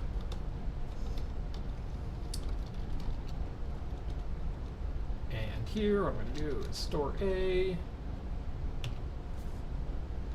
I'm going to put it in C result. I don't know if that's the right one, but whatever. I just need to know what location it's at. And then I will jump into the monitor here. I should really rename that monitor or something, because init is not a great name. And then, what I am going to do is go to read FTC data, and I'm going to moiter the wait loop. It's still a better idea than not to have a timeout loop, but maybe our issue is my timeout loop is still too fast, just a little too fast, and this is actually working fine.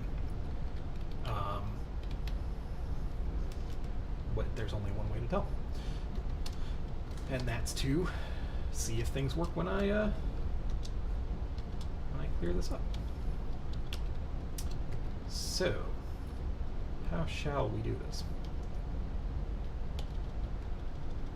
What's the easiest way to bypass it? To read FTC check.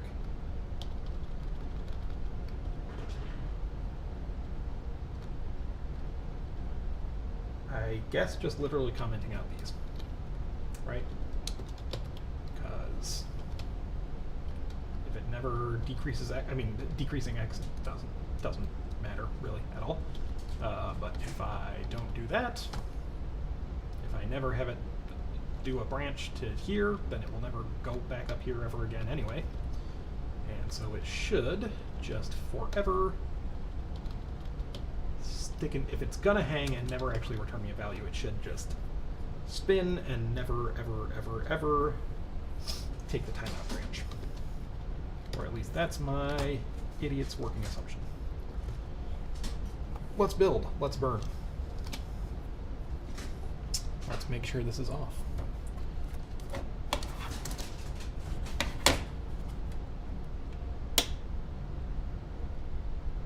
Kilt. Pulling ROMs. Pushing ROMs. Popping ROMs. XG Pro, you're my guy. Load up the stuff and put it high. Higher than the second half. Click OK, and then I laugh. Ha ha ha ha ha ha, I've lost my mind. Ha ha ha ha ha ha, decades ago. Ha ha ha ha ha ha, probably when I was born. And that's the way it goes. Doop.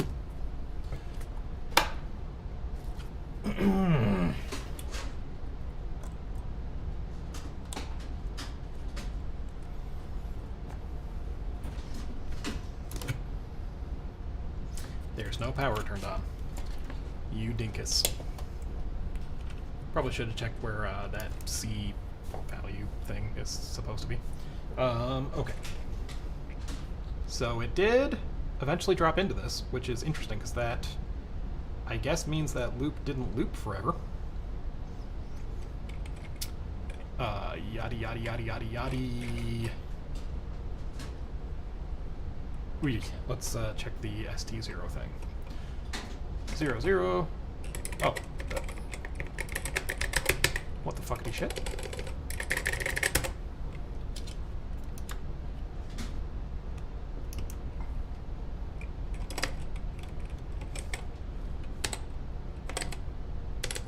Quickly, let's do this before the machine decides to wake up. Okay, C0, good. And then it stopped responding. Amazing. But still, okay, so that's fine. That's good. That means the first one's still getting through. Fine. Let us see, because I forgot to check. Where is C result? Is that 17?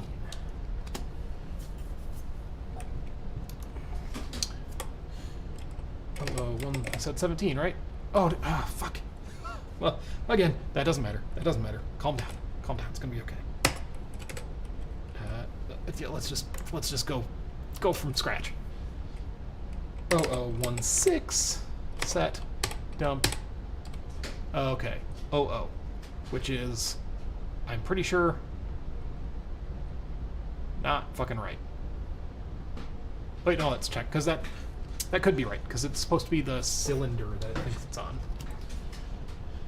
And I mean, again, this should have hung forever if things were actually wrong and we were out of sync with the floppy controller, is what should have happened. Is it should have just sat there and looped forever, because these flags never would have been set right. Maybe.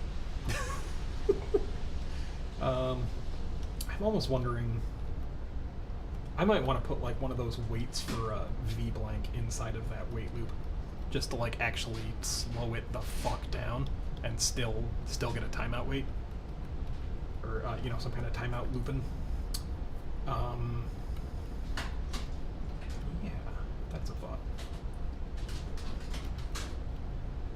Yeah, that'll be a pain in the butt. Maybe I'll do that later, but for the moment, we're gonna keep it turned off. So that might mean things are fine. Let me look.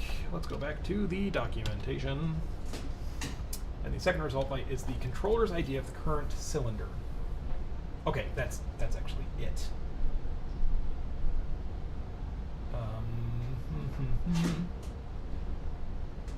Okay, yeah. I thought maybe that was also supposed to be ORed with something, but no. The only thing that's supposed to have stuff in it besides the cylinder number is the ST0. Should be C0 plus the drive number. So is cylinder 0 a valid cylinder number? I believe so. The only thing that's 1 based is the sector number, right? Let's just try going for broke. I'm going to try going for broke. F it. Just F it. And leave this commented out for the moment. And go insane. Go absolutely insane. Go so insane. And delete this shit.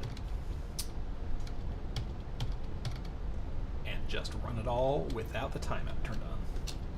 Because it looks like, potentially, our timeout is just too short.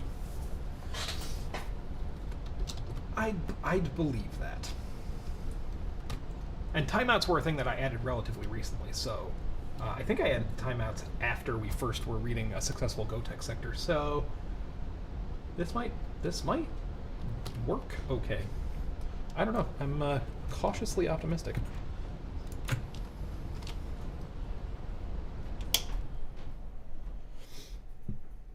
ROM, that's what we want.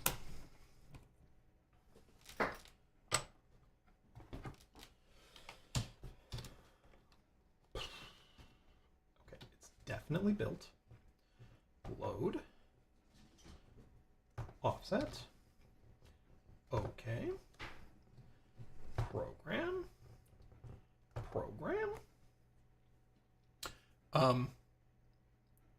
Yeah, AIO said, which I would expect AIO to be the person who knows this stuff. Cylinders start at 0, but sectors start at 1.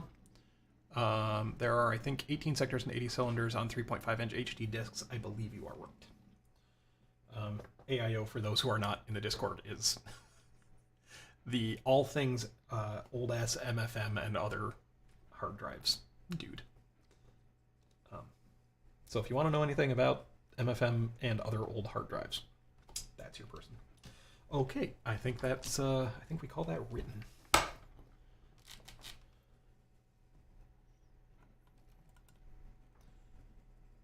Yeah, maybe next time, if we don't get a sector read again tonight, which I'd call pretty soon, because if this doesn't get me where I want, or at least make some progress, probably going to call it pretty soon. I've been streaming for 2 hours, and it's 12:05 in the morning. Then maybe next time we play with strapping a UART to this thing, because that could be fun. I don't know if we have pins enough. We should have pins enough to do it. And I'm pretty sure I have the sockets. But I definitely have more of the XR UARTs that I used on the 65816 machine. And that could be neat, because then we can write some shit. That's way more easy to interface with a floppy than a floppy, and we could make things a lot more easy to debug by dumping code straight into NES memory and running it from there. Anyway, that could be a thing. We're ready to go. Yes? Yes.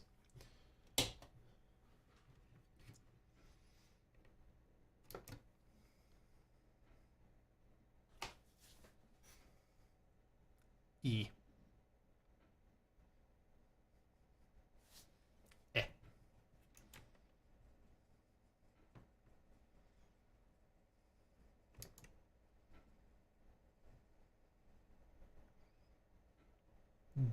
D.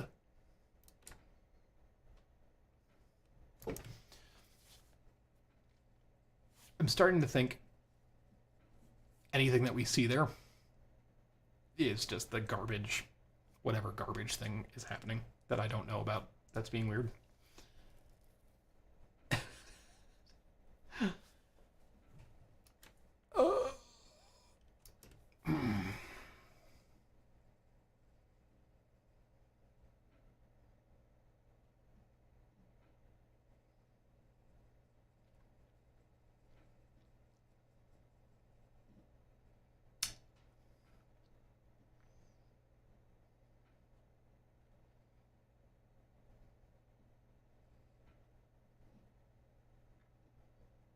No, there's not a good reason that I'm power cycling instead of reset. Not any particular reason. Santiago says, hey, I need to drop. Hope I can join next time. Yeah, I'm probably going to drop pretty soon as well. Also, because when I reset, it tends to do this.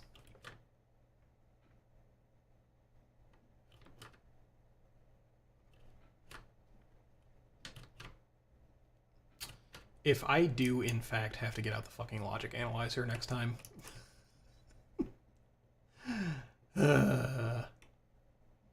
Effin', yeah. You've got it right. Effin'.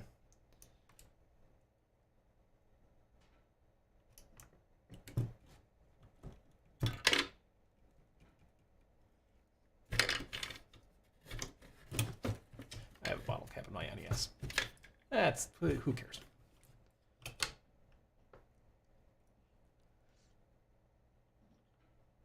Tom says it's because I unplugged while it was on. That would be me, though.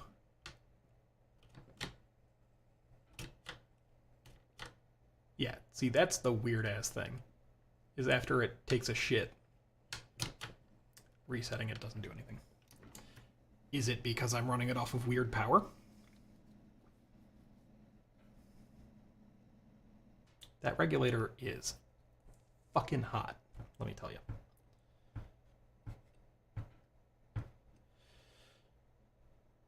For fun,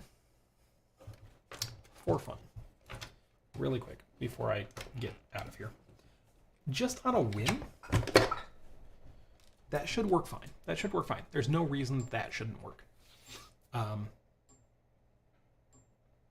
I'm going to go get another actual proper power brick for this, and just see if that keeps happening.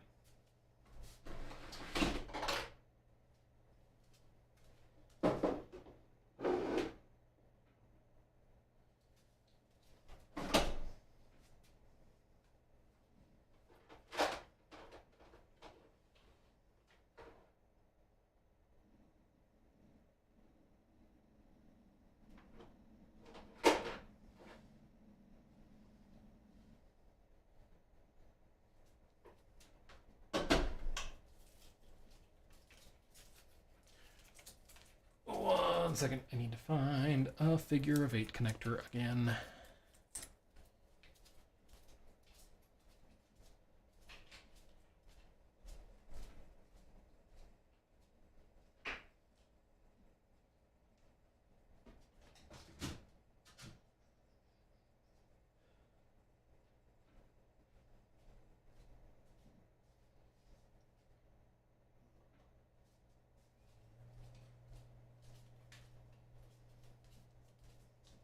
You know, I totally was looking for and found one of those the last time I was streaming, and fuck me if I can't remember what I used that for.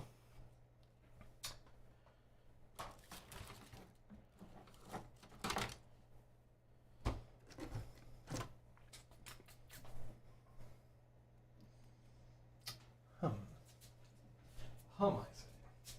Oh, here we go.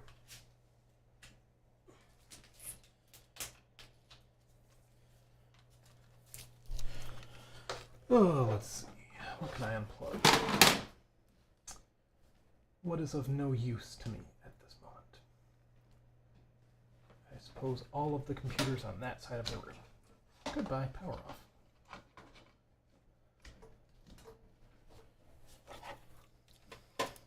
Okay, and I think this brick worked.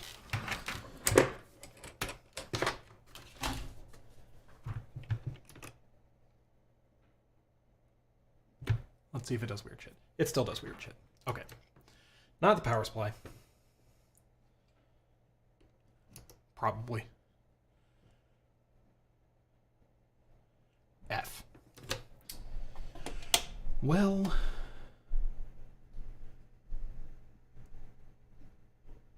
Also nice touch with the compact Mac power cord for the PSU. Oh, it's not actually.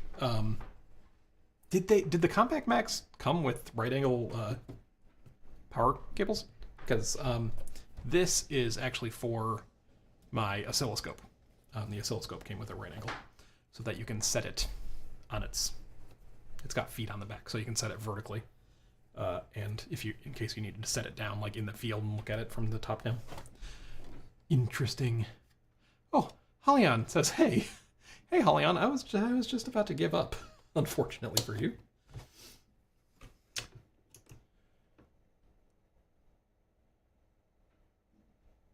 Well, we have a nice reliable F now.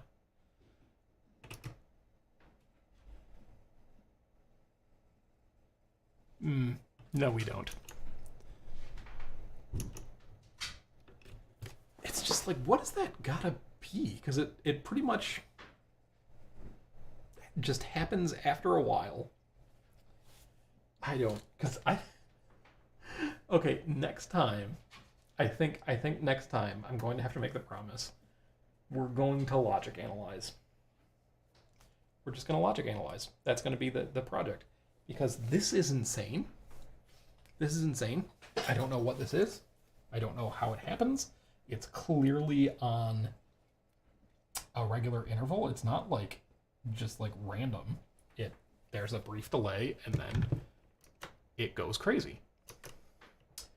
Is my NES dying because of the things I've done to it? That's a real possibility. I could try putting another card in it real quick and see if anything interesting happens.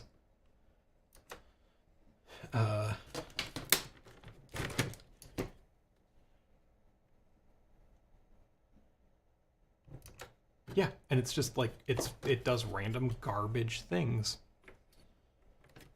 But I don't know why the NES would be dying. That doesn't make any kind of sense to me. Let's pop in a game and just see really quick if odd things happen.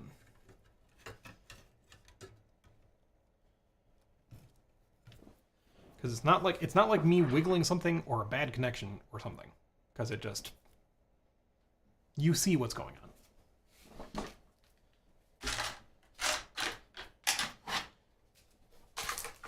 Okay, Final Fantasy.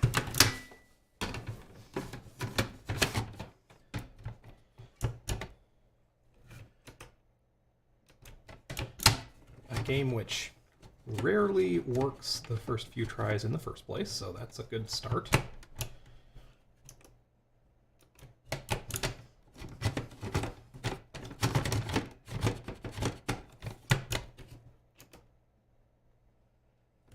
Okay, let's see if it does something crazy after a minute. I'm sure it won't. I'm sure it won't. It's my hardware, it's my software. It's something really weird. But at least I can know it's me, right?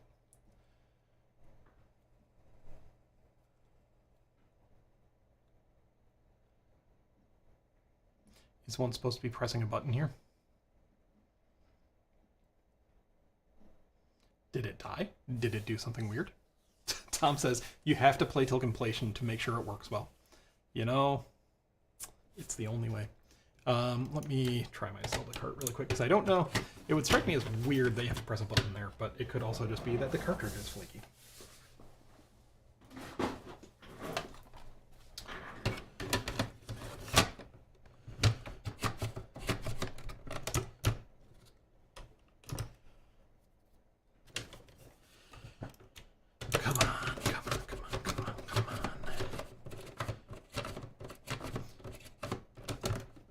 It's really not helping me just with them just being flaky cartridges.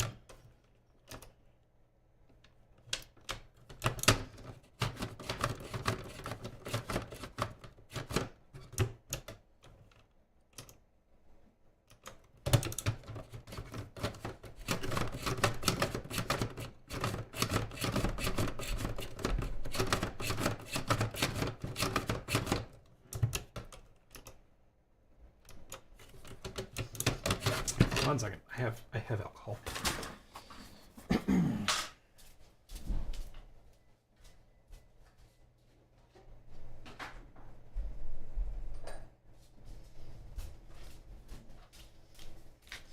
I come prepared. Q-tips and alcohol. Not the good kind of alcohol. That's for later.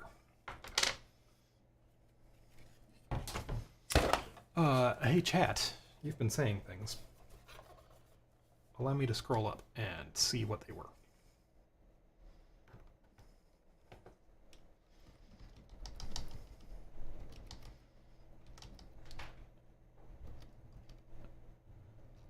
Okay, let's start at AIOs. I keep seeing broken wires and it freaks me out.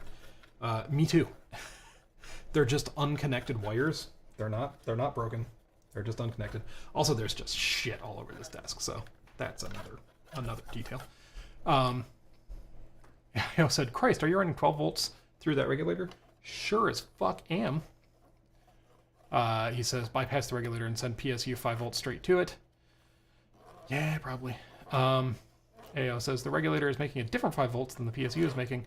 Logic coming off the GoTech to the FDC may be wrong. Yeah, but they couldn't be that wrong. I mean, you've got a nice... There is a range of acceptable ones, and usually it's pretty wide. Also, I see the twist in the cable. Are we aware of whether or not the FTC and GoTech are set up to be on drive select 1 instead of 0? It's a good question, but we've had the GoTech working off this cable before. So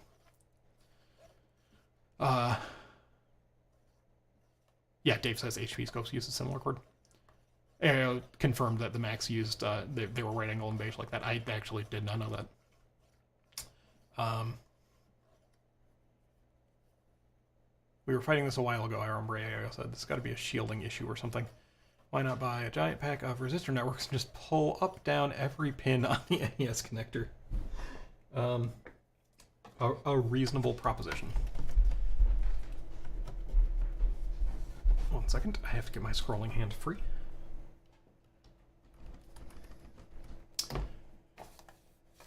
Then Halion saying, please don't die NES, etc. And what did I do to that poor Nintendo? Okay, let's watch this for a second.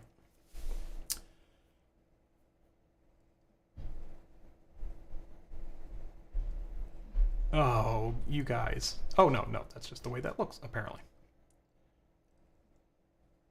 Okay, still seems good. Still seems fine. Let's just keep watching this for a minute.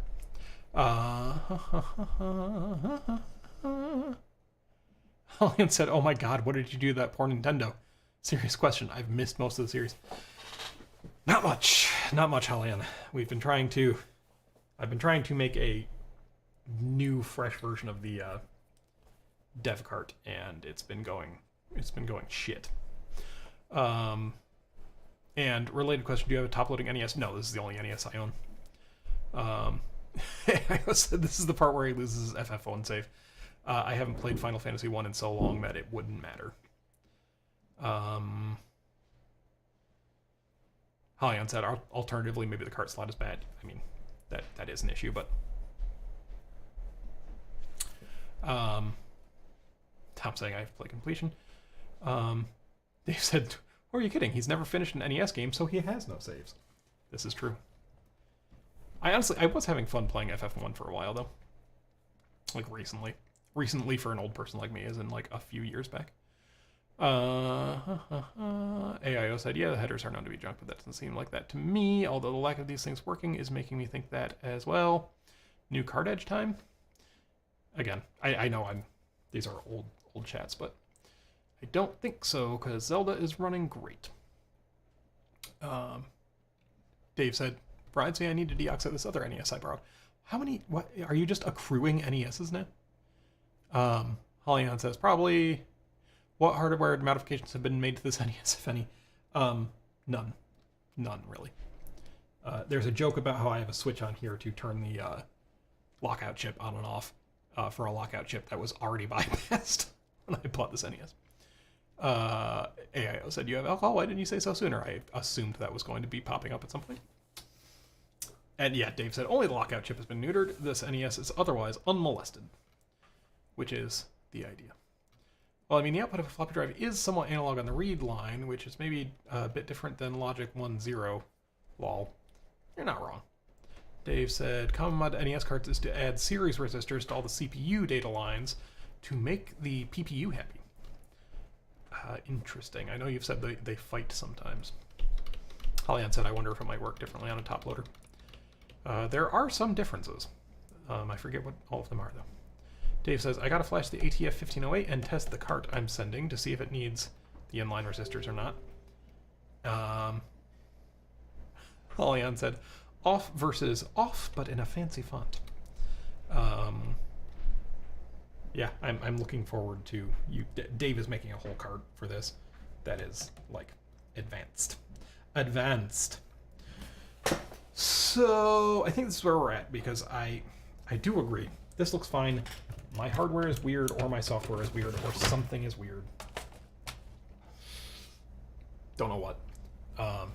But there are odd things happening here that are outside of my code not working.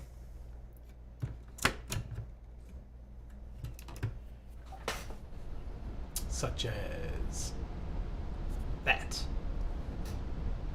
But that said, that actually might be because, like, it's hard to say. Oh, you know what? You know what I should do? I should put a break into the monitor. No, it's still garbage, poo poo poo poo garbage. Firstly, it was doing this when I was in the monitor, and it wasn't doing anything. It was just sitting in a tight loop waiting for keyboard input. And it's possible this isn't related to that. Maybe this is... No, it can't be. It can't be this jumping to the floppy buffer, because it should be printing the fucking string.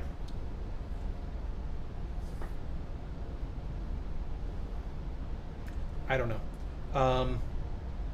Fuck. It's 12:24. I'm torn right now between I only do this on the weekends now, so it's a long wait for this not being a ton of progress.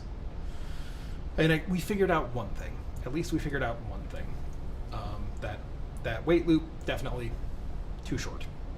That seems fine now.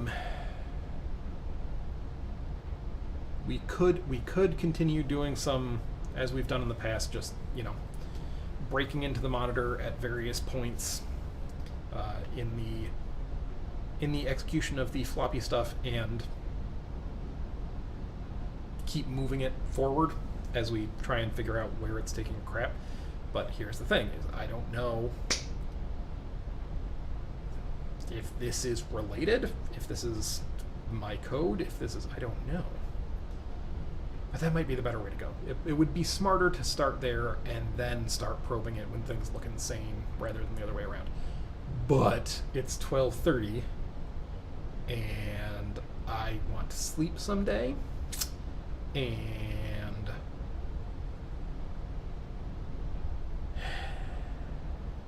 that would be diving into some shit. So I think I'm just gonna have to say, there's the plan for next time. Well, not enough people watch this to actually be frustrated. I always am like, man, people are gonna be frustrated with how long this thing. No, you don't fucking care. No one watching this fucking cares. You're just watching this because you think you like, legitimately, because you like spending time with me and poking at this shit, because that's why I'm doing this. So, yeah, it is what it is. This series is very long in the tooth, but what are you going to do? And I'm having fun doing it. So next weekend, we will continue basically printf debugging the old floppy code. And I think we'll get somewhere. I think we will. I really do. Until then, let me check some chats, and I'm going to go to bed. So Dave says, also, the TRS-80 and TI-99 had to shield their CPU bus between the keyboard and expansions. Let me do this real quick, sorry. Because we're going into outro mode. Had to shield their CPU bus between the keyboard and expansions. I would have to physically look at the board to know exactly what you mean. I'll keep reading. Maybe you specify. But that there's crosstalk between the keyboard signals and the bus. AIO says, I can't wait to see this fancy new board show up as well, because I think that may repair some of the weirdo issues we're having. It's totally probable. Dave says, I think they also added bus drivers. Oh, to the TRS. Alianza is just writing out the shit that the NES is pooping on the screen. AIO said, the logic analyzer may need to come in, sadly. There's got to be some bus issue coming on. You're not wrong. Also, one of the things is I could strap it on, and once it's on there, I need to find a good place to strap it. The thing is, I'd have to take the board out and turn the thing upside down. But if I could strap a clip onto the CPU and then just leave it, that would make things not so bad.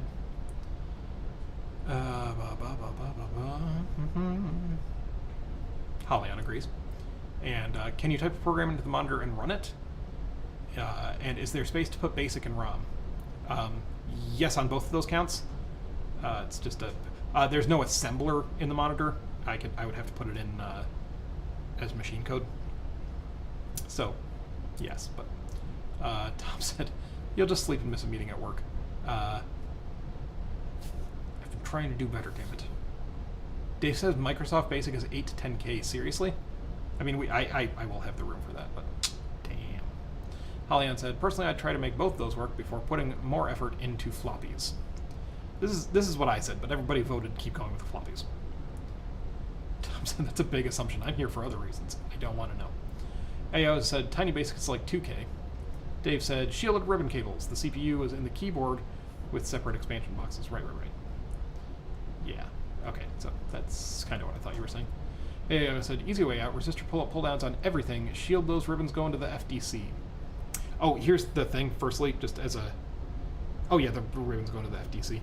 I don't think that's where our issue is. Mostly because this has been working fine before. We've never had communication issues with the FDC. It's not. That doesn't seem to be what we're having right now, and we haven't before. As far as I've been able to tell, there was a time briefly, which is a giant thorn in my side,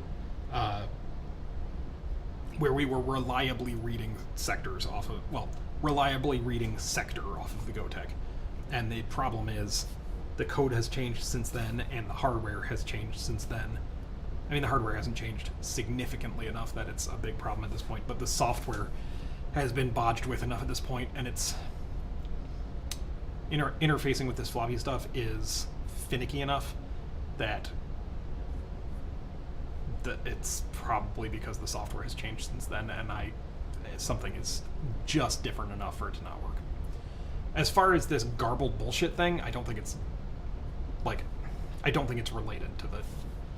Based on my history with working on this, I don't think it's related to that. I think it's the software doing something weird. Or like an interrupt getting triggered and going off and taking a shit. In some way. Holly said assembler and ROM would be nice too. Indeed. Well, this is we get the floppy working, and I can get something like DOS 65 working.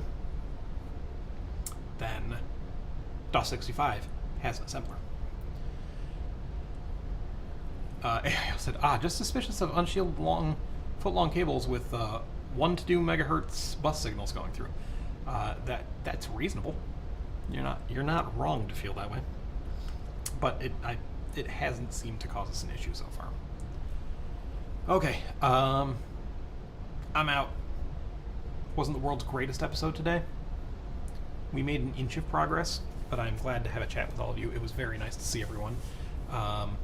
And that's the point, that's the point. So, see y'all later. I love you.